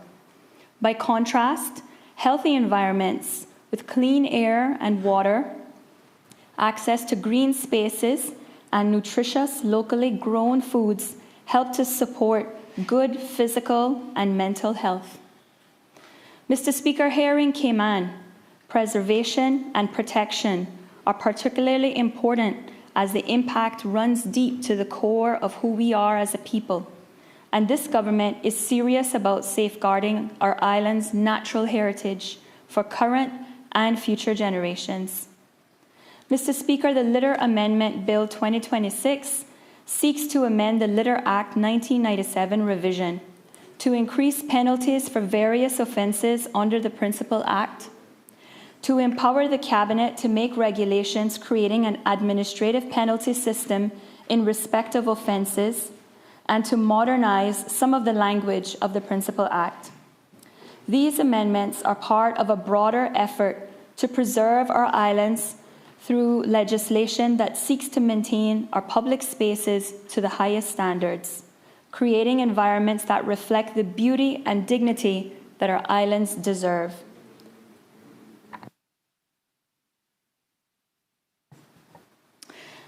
Mr. Speaker, my grandmother, and I am certain the grandparents of many of the members of this Honourable House, used to say something that sounded like this: cleanliness is next to godliness. For Caymanians, that was never an abstract saying. It was a practice. Particularly, we would see it often at Christmas time. And going far back, our ancestors would back sand, sweep their yards with their, I meant to write it down here, but I can't remember, but maybe a member can, rosemary brooms, right, thank you. And lining up their yards with those pretty bright pink conch shells. They would line them up in the front of their homes. They'd trim their trees or get their yards landscaped, as we call it now. And they would wash their walls if they didn't have the money to paint them. Mr. Speaker, homes were prepared not only for family, but for our neighbours and visitors. A tidy yard reflected pride in the household and respect for the wider community. That tradition reflects a long-standing social expectation in our islands that shared spaces, roadsides, beaches, and public areas should be kept orderly and free from garbage. The amendments before this House seek to reinforce in law the same standard that earlier generations upheld through custom, community, and most importantly, civic pride. Mr. Speaker, this bill has elicited strong feelings from our community about how individuals and businesses treat our environment. The feedback we receive through public consultation indicates that there is clear support for the introduction of higher fees and penalties for littering, a desire for stronger, clearer enforcement powers, and clarity around the definition of a derelict vehicle, matters which I intend to elaborate on at the committee stage. Mr. Speaker, before I expound on the bill, allow me to briefly summarize for the benefit of the members and the listening public what the proposed amendments will do. Number one, higher fines and stronger deterrence. The bill seeks to increase fines from $500 to $5,000 and extend prison penalties from 6 months to 12 months for littering in public spaces, littering in premises, and for interfering with or obstructing an authorized officer. Mr. Speaker, the Department of Environmental Health officers are often met with resistance while they are carrying out their duties. I've had reports of officers being prevented from accessing sites by property owners who refuse to grant entry or deliberately delay the inspection process. In other instances, individuals have tried to physically block officers from collecting evidence of illegal dumping. Mr. Speaker, these amendments will deter the act of littering and better protect our officers, ensuring they can do their jobs without intimidation or obstruction. For failure to comply with a notice given by an officer, fines will increase from $500 to $1,000, with a further fine of $250 for every day during which the failure is continued. For causing another person to litter, fines will increase from $500 to $1,000 for a first offense, with repeat offenses resulting in fines of $2,500 being increased from $1,000. The period of imprisonment will again increase from 6 months to 12 months. By way of example, Mr. Speaker, causing another person to litter would be when a person or company owners instruct their workers to dispose of waste improperly. For instance, asking them to dump construction waste in an empty lot or along the roadside to save time and disposal cost. Another example would be if a parent directs or allows their child to throw waste out of a vehicle window while driving through a residential area or any public space. The parent could be held liable or fined. Mr. Speaker, the new amendment will hold not only the individual who litters accountable, but also those who instruct or allow others, addressing the root causes of illegal dumping. Mr. Speaker, there are cases going as far back as 2020 where companies have illegally dumped waste into public land and even into the mangroves. Our goal, Mr. Speaker, through these amendments, their subsequent enforcement and public education, is to make sure cases like these never happen again. 2, the bill will address long-standing community concerns, including derelict vehicles. Mr. Speaker, it is my intention to address and clarify the definition of derelict vehicles at committee stage. At present, we have parking lots where the entire lots are occupied with vehicles, licensed and unlicensed, that have been abandoned. We see the sides of some small streets and back roads where cars in various states of disrepair have been dumped or even just parked, causing an eyesore and degrading residential communities. And I've seen personally some cases where it has delayed our emergency services from reaching people in urgent need. Mr. Speaker, in order for the actions of the bill to be enforced, we will need to better define derelict vehicles. Derelict vehicles presently defined as vehicles that appear abandoned due to their condition, for example, missing parts and being unlicensed for more than 6 months as judged by an officer, are included within the enforcement provisions of the Litter Act through the amendment of Section 8. 3. The bill also aims to expand Cabinet powers to support effective enforcement of the Act. The new section of the bill, 14A, enables Cabinet to make regulations to provide for an administrative fine system to apply to such offenses. Cabinet may also introduce regulations to bring the Act into effect, covering matters such as removal and storage fees for litter and derelict vehicles. Mr. Speaker, this is one of the few rare matters in Parliament where the debate at hand for this House is not whether we should or should not have stronger deterrents and penalties to tackle litter on our streets and beaches or enforce the removal of derelict vehicles. I feel it's safe to say that I don't think anyone in this Honourable House needs convincing on the benefits of that.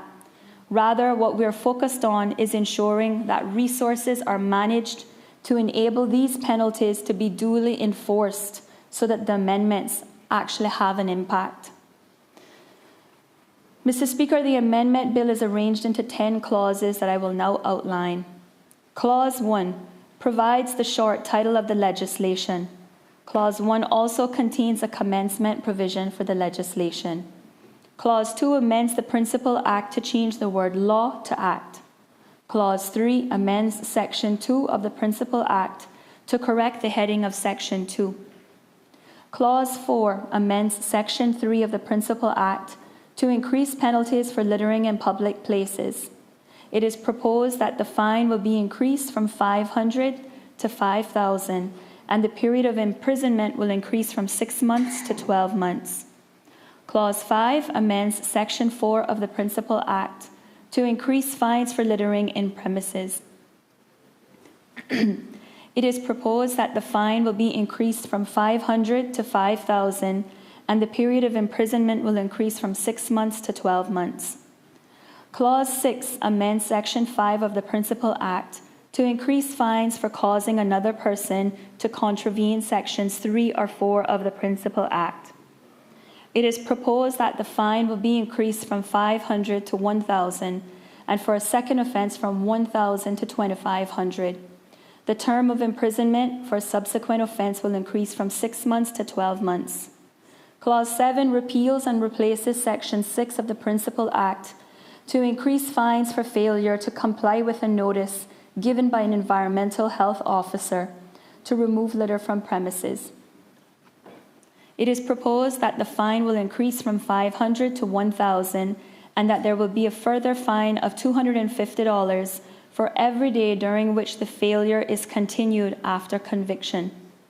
Clause A amends Section 7 of the Principal Act to increase fines for interfering with a person exercising authority under the Principal Act. It is proposed that the fine will be increased from $500 to $5,000.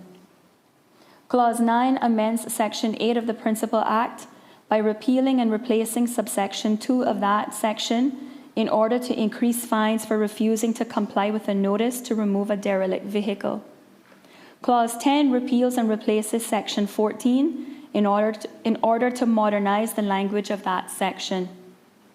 Mr. Speaker, these amendments will make people think twice about dropping litter and keeping Cayman clean. These amendments are about standards. They are about pride and about fairness, because the majority of the residents who dispose of their waste properly should not bear the cost of the careless few. The 28-day consultation period made one thing very clear. The public expects enforcement. They want action, and they want consistency. I thank every resident who took the time to engage with the feedback on the amendment bill. Your feedback has shaped the committee stage amendments that I will be bringing forward to provide greater clarity, stronger enforcement mechanisms, and practical application. And I've said it on many platforms, and I will say it again. This is where we have people power And I want to pause for a moment from my presentation to remind the public that the public consultation period is to give the public the opportunity to share where they feel amendments could improve, or if there's something that maybe one of us have overlooked. Every one of us that stand in here, all human. And this is a perfect example of where we've taken on some of the recommendations that came forward from the public. Mr. Speaker, this will be a progressive rollout with no immediate cost implications. We already have fines and penalties in place, but these amendments will strengthen the hand of enforcement officers and remove ambiguity. Those who disrespect and disregard our public spaces must understand that there are consequences. Mr. Speaker, as the Ministry finalizes other regulations, including work on the proposed non-Caymanian fishing restrictions, it has become evident that environmental enforcement powers across the board require modernization. In the first phase of implementation, we will seek to empower our existing roadside litter crews, police constables, and the Department of Environmental Health officers and enforcement officers. And I will be requesting funds in the next budget cycle for additional officers. But enforcement, thank you, happy to hear I have support. But enforcement must also be matched with education, clear rules, clear consequences, and clear expectations. Mr. Speaker, we are moving proactively to deter the worst offenders, including the installation of CCTV cameras in identified fly tipping hotspots. We've started with the rollout of 2 cameras. We started those, they've been installed on High Rock Road in East End, where illegal dumping has been an ongoing issue. And there will be other areas where the cameras will be installed, but that's where the first 2 have been installed. Appropriate signage will also be displayed, informing the public of the presence of the cameras in those locations and reminding potential litter offenders of the fines. As I stated earlier, this is just a gradual implementation, and we will review before committing to a wider rollout. Mr. Speaker, legislation alone will not keep Cayman litter-free. Clean communities are built on culture, on pride, and on personal responsibility. Mr. Speaker, there are now extensive global research that we can find at our fingertips, including from the World Health Organization, confirming what many of us instinctively know. The condition of our surrounding shapes the condition of our minds. Clean, green, and well-maintained communities are not just simply more attractive, they are healthier. They are associated with lower levels of anxiety and depression, stronger social bonds, and greater civic participation. Conversely, environments marked by litter, neglect, and vandalism are linked to increased stress, diminished community trust, and poorer mental well-being. And importantly, Mr. Speaker, the benefits of clean environments are felt most deeply by those who have the least. Lower income residents, our elderly, and our children. When we protect our public spaces, we're not protecting scenery, we are protecting our people. Mr. Speaker, our forefathers built these islands with discipline, respect, and an unwavering sense of shared responsibility. Let us therefore, in law and in practice, reaffirm that standard. Mr. Speaker, I look forward to the support of all members today for these legislative amendments, which will strengthen and modernize the framework for preventing and addressing litter control across our islands. I thank you.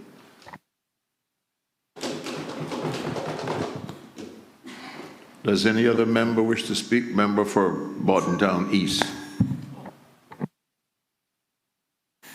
Thank you, Mr. Speaker. Thanks for, I call you for giving me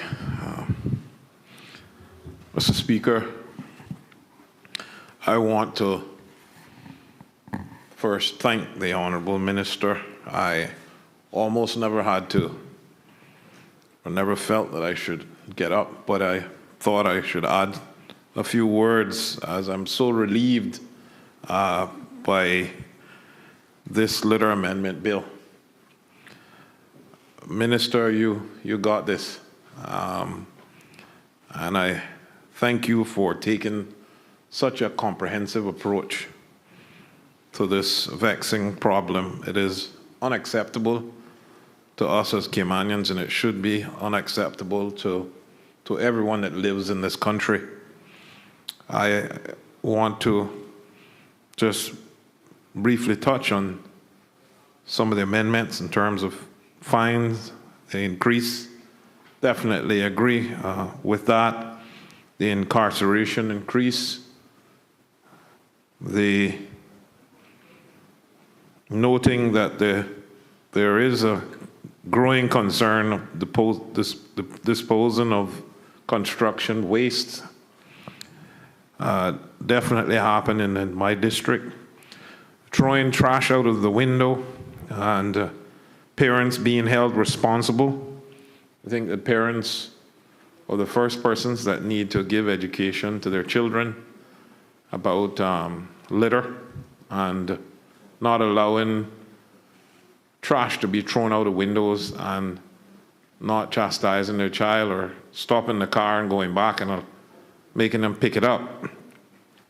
Derelict vehicles, this is definitely a big problem in my area.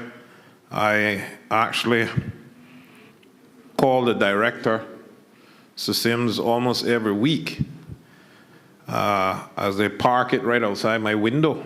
And he's definitely very efficient in terms of responding, and I thank him very much.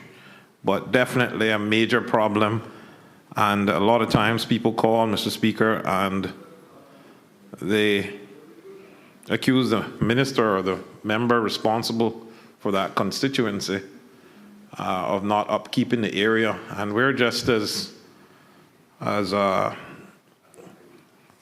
displeased with the litter. Obviously, we can't pick it up all ourselves, and I think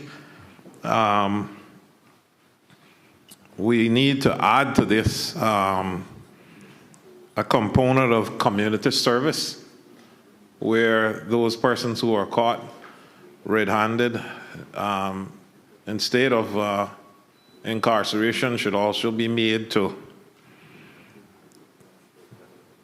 collect litter throughout the whole island, so they can understand what this unsightliness does to our country.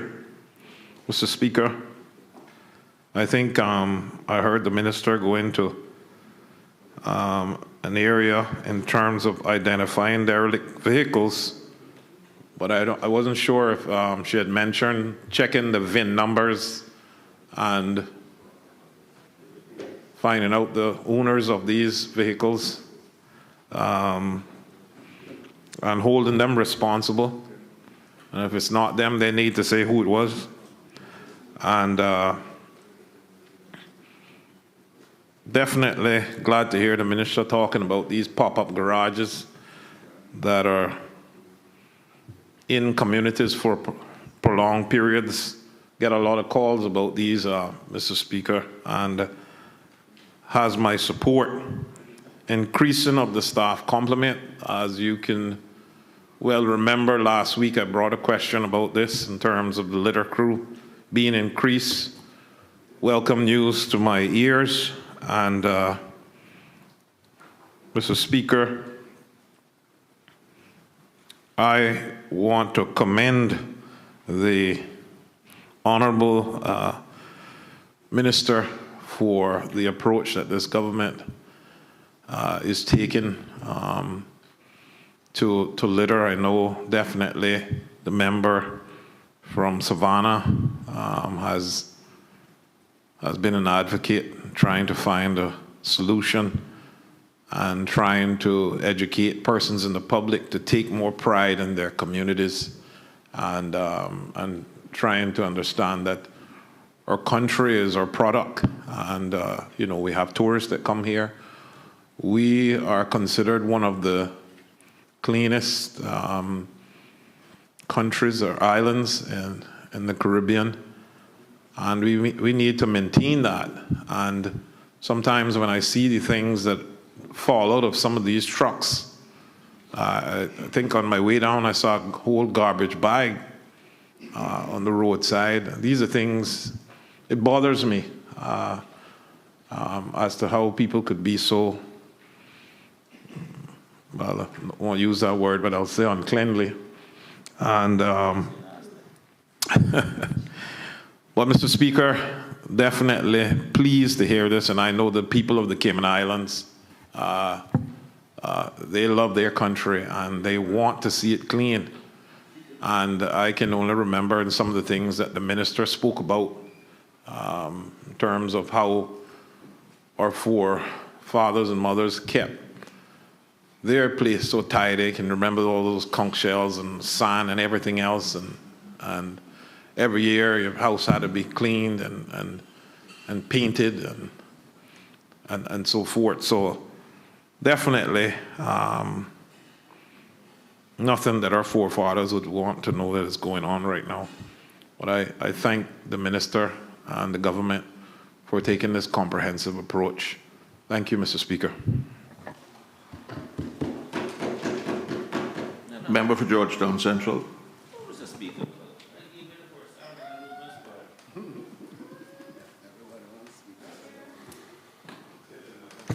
Mr. Speaker, I recognize that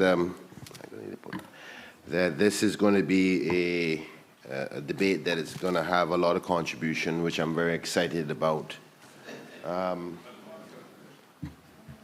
But I want to stand to officially speak on behalf of the opposition in our position. And while I wait on the podium,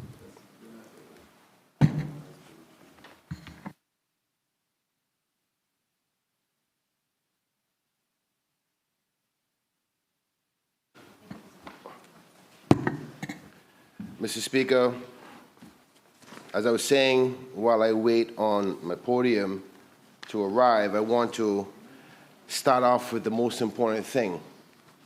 The Honourable Minister and the government has the official opposition's full support in respect to this bill. Mr. Speaker, as the Honourable Member said, it's been a very long time since this bill and fee or this law has been changed. I rise today to give contribution, Mr. Speaker, to this debate on the Amendment Bill 2026 on litter. This legislation represents a long overdue reckoning with how we value our environment and our national image, Mr. Speaker. Now, while we stand in full support of the bill, I believe that we must expand our vision to ensure that we are both fair and functionally effective, Mr. Speaker. Mr. Speaker, for nearly 3 decades, we have operated under a legal framework where littering was treated as a minor inconvenience. And we fully support the government to change that interpretation and viewpoint. A $500 fine is not a deterrent anymore in today's day, Mr. Speaker, and in some cases is simply seen as a cost of doing business for those who don't want to visit the landfill. By increasing this fine to $5,000, Mr. Speaker, and providing for a $250 daily penalty for non-compliance, we are finally sending the signal that our environment is not a cheap commodity. Furthermore, Mr. Speaker, the introduction of an administrative penalty system under Clause 14A is a vital component of modernization and how we deal with waste in the country. It allows our officers, particularly those officers in the Department of Environmental Health to act with the same speed as the offenders, moving enforcement out of the low-moving court queues and into the streets where they belong. However, Mr. Speaker, a major concern that we have is one echoed by many in our districts, which is the issue of fly tipping, which the minister spoke to briefly. We are seeing a surge in illegal dumping of construction debris and old appliances and industrial waste, Mr. Speaker, across the islands. Now, currently, the bill provides for a broad brush for litter, but I'm urging the Honourable Minister and the government to consider a tiered fine structure. If residents accidentally let a bag of household trash spill, that's one thing, Mr. Speaker. But if commercial contractors intentionally dump a truckload of drywall or rebar into our mangroves or into open lots to avoid disposal fees, that is a calculated crime against our country, Mr. Speaker. And we must ensure that commercial-scale dumping carries significantly higher penalties, and I dare say up to even $20,000, not the mere $5,000, Mr. Speaker, to ensure that businesses find it cheaper,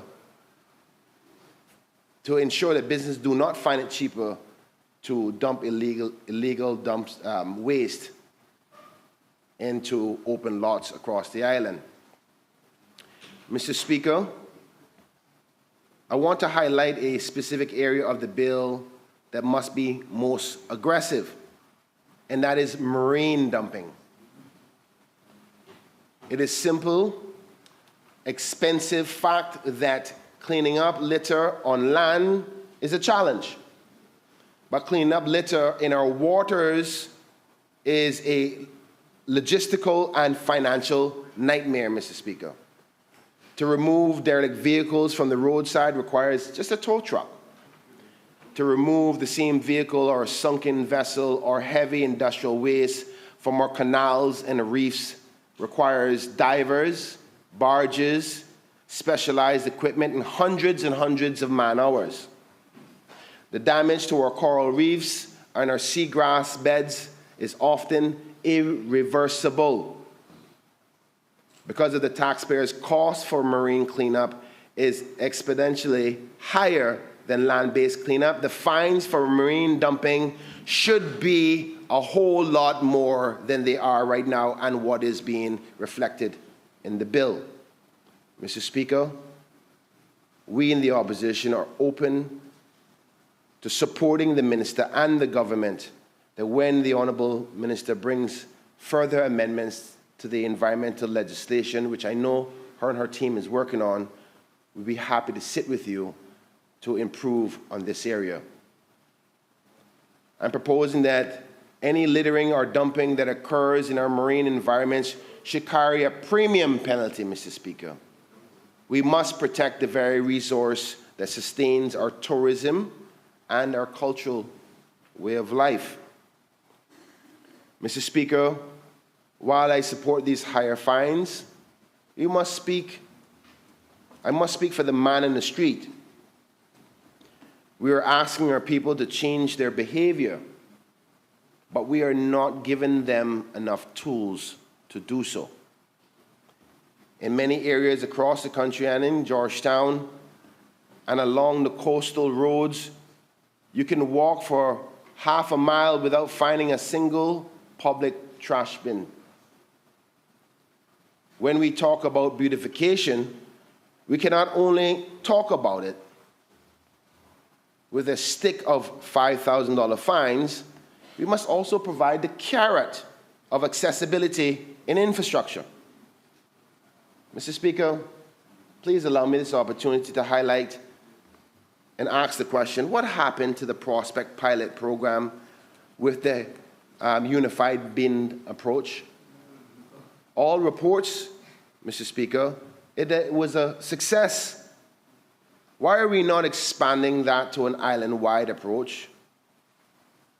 we need to really consider mandatory ratio of bins in high traffic areas.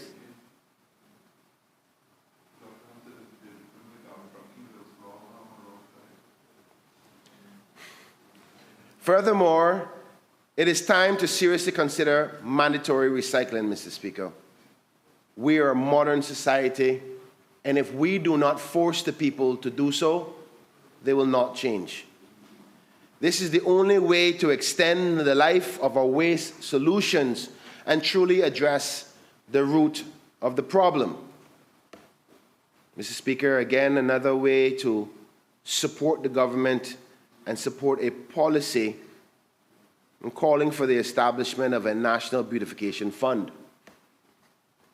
Fueled by the revenue from these fines, the fund should be legally earmarked to ensure that mandatory ratio of bins per mile in high traffic areas. We should be investing in solar-powered compacting bins and regularized bulk waste collection days if we want to keep our country clean. We must make it easier for the public to do the right thing, Mr. Speaker. Mr. Speaker, we must also look at the geography of disposal across our country. In honesty, it is unfair to expect the residents of the eastern districts, North Side and East End, and even as far as Bordentown, to drive all the way to Georgetown to properly dispose of bulk waste.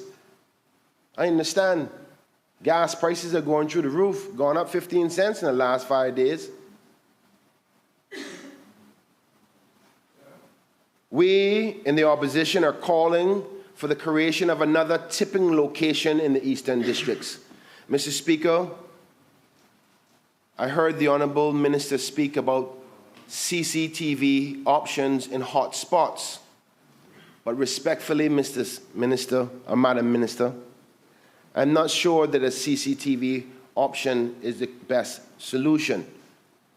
Ultimately, human behavior will just find another location.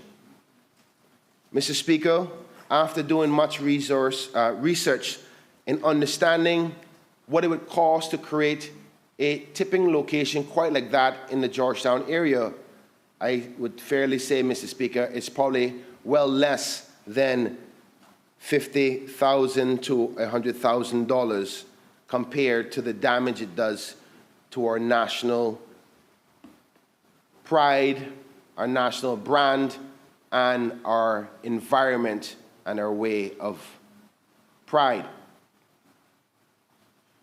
Again, Mr. Speaker, as I said before, if we make it easier for the people to do the right thing, they will do so.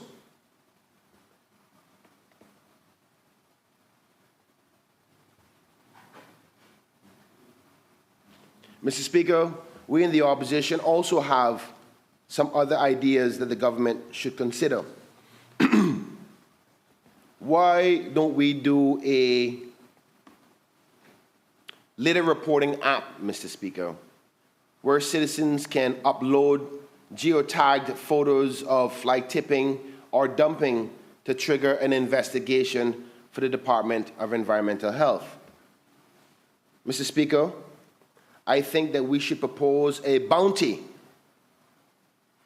of a percentage of the fees recovered to those who help the department and or the police to catch persons who violate our environment and make our country derelict, as the minister has outlined. I'm quite sure that could be a profession that a young entrepreneur can look into to find another way to make money. Mr. Speaker, I must pause to thank the Beautification Task Force. At least I would say the former one, because I understand it has been renamed. Mr. Speaker, this bill is the fruit of the hard work started in 2022. And I want to personally recognize the then chairman, Ms. Lewis Pitcairn, the Deputy Chairperson, Mr. Robert Bodden, members Felicia E. Banks, Nikki Esteban, Omera Gordon, Ms. Karen Hides, Janet James, who is an attorney who worked closely with the chairperson to help draft much of what's currently in this bill today. Also, Mr. Edney McLean, Graham Rankin, Ms. Marjorie Reeve, and Ms. Romelia Welcome. Their dedication to our islands, aesthetic and environmental health is why we are here today. Mr. Speaker, I won't talk about the hurdles and difficulties of why this bill is only now coming now, because it was supposed to come in the last administration, but we are here. And I'm happy to say that I was the minister at the time, as well as the PS, the Honorable Heather Bodden, who was pushing ever so hard to get here. And I thank the minister and the PS for getting it to this House. But as I expand, Mr. Speaker, I'm happy to hear that the minister is trying to redefine the definitions of litter and derelict. But we also have to redefine pollution, Mr. Speaker, because it would fall in this realm of the Department of Environmental Health, particularly that of noise pollution, Mr. Speaker. Noise pollution continues to be the most vexing issue among healthcare costs for our seniors. I don't know if it's the ears gets a little bit more sensitive the older you get, but if I was to do a record of complaints to my office and amongst my colleagues, it's probably one of the top issues of concern. And I'm begging again, I offer the official opposition support in any capacity to help with the development of any proposed changes in the new law that I know the Honourable Minister is working hard on. So again, the Minister has our full support, and we are willing to offer any advice that we can. Mr. Speaker, some other areas that we thought we should highlight for the Minister to consider.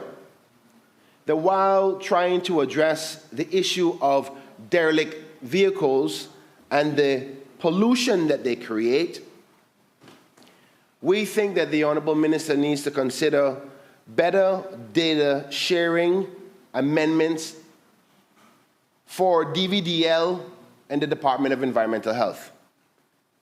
Mr. Speaker, I can recall when I was Minister trying to get response to derelict vehicles in particular neighborhoods outside even Georgetown Central, because it wasn't only about one constituency, this is across the island.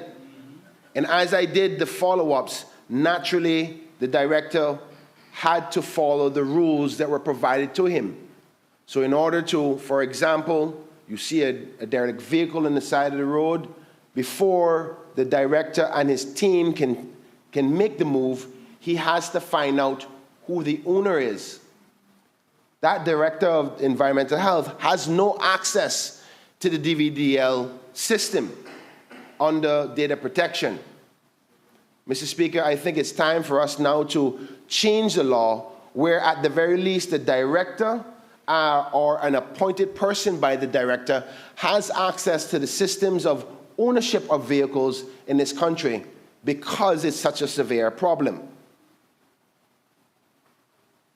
Mr. Speaker, I think eventually one of these days we're going to get to a point where every government department, or at least one representative in each department, has access to all systems.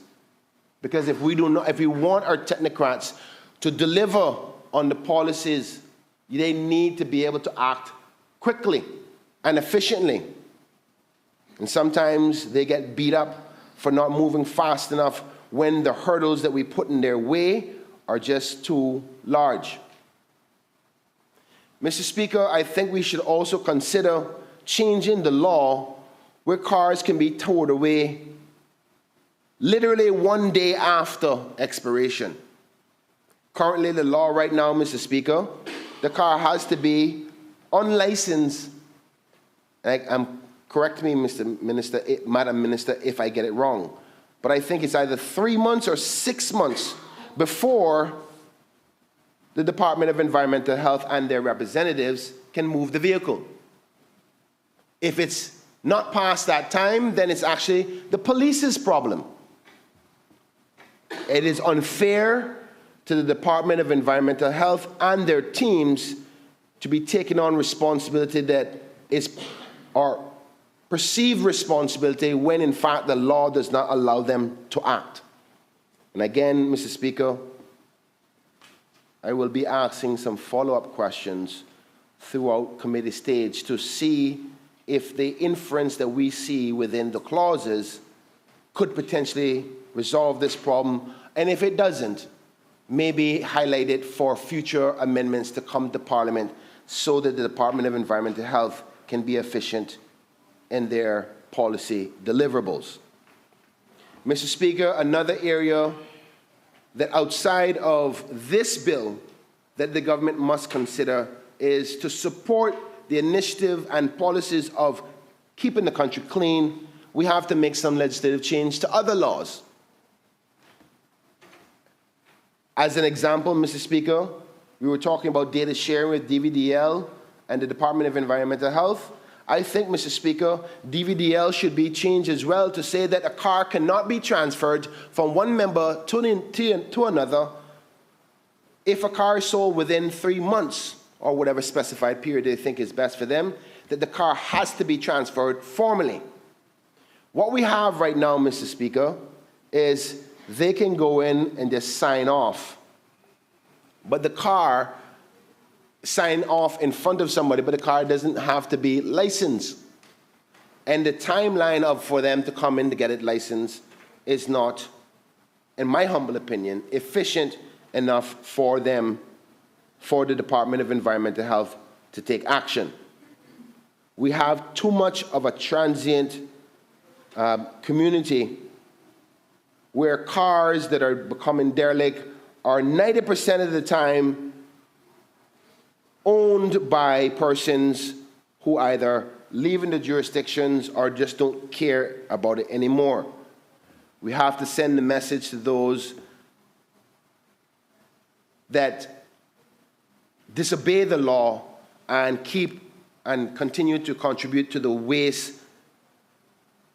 perception in our country that we're not putting up with it anymore.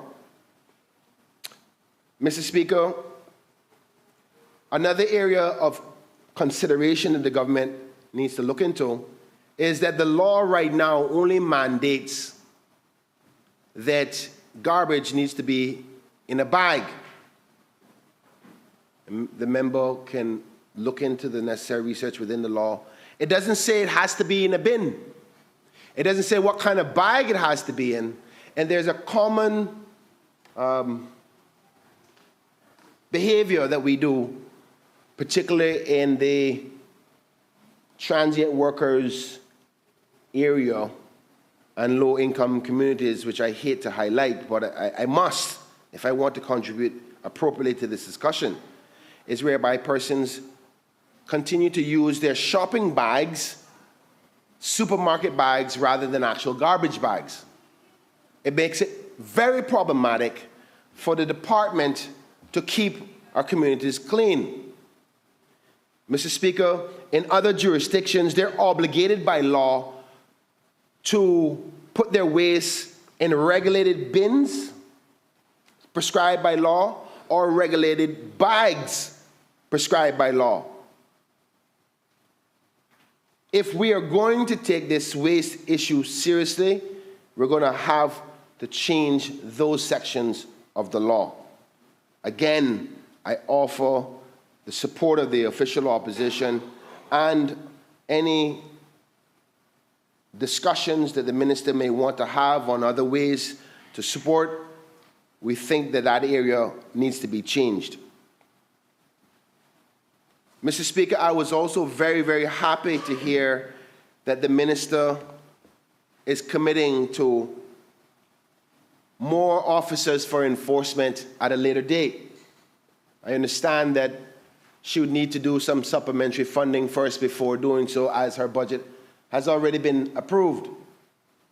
But, Mr. Speaker, when that supplementary budget comes into play, maybe she could also consider the reestablishment of that pilot program that happened in Prospect, because I'm still confused to this day. A pilot project that was successful in every way. Why haven't we just expanded it? Why not even come for the good member of Red Bay and Prospect? I think they should be fighting for it to continue. Why did we stop it? And as far as my research tells me, based on questions before Parliament on costing, it didn't cost that much. Mr. Speaker, I am trying now, because I am so committed to the idea of keeping our communities clean and presentable, I actually called to do a costing on how much it would cost me personally to buy the appropriate size garbage can recommended by the Department of Environmental Health for every one of the households in my constituency.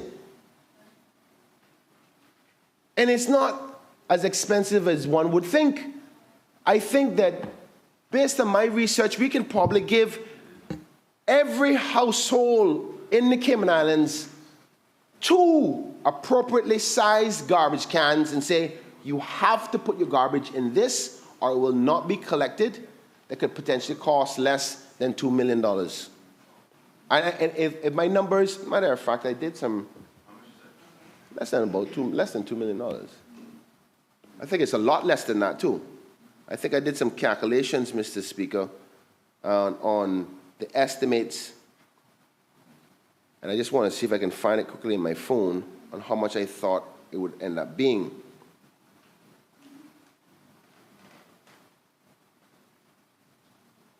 Mr. Speaker, in the interest of time, I'm quite sure members can happily do some preliminary estimates. Matter of fact, I would ask the good honorable minister that in her wrap-up, if she'd be willing to talk with her team, as I see the director here, maybe he can give us an estimate on what each garbage can would cost on a wholesale pricing at 2 garbage cans per household. And we can simply do the math here today, because we have to do this in the sunshine light of the public. It is time, man. I'm so tired. And the chickens need to stop, Mr. Speaker. Mr. Speaker, do you want to take a break? I think you're about to. I'm happy to take a break. I think we should take a break if you feel the need.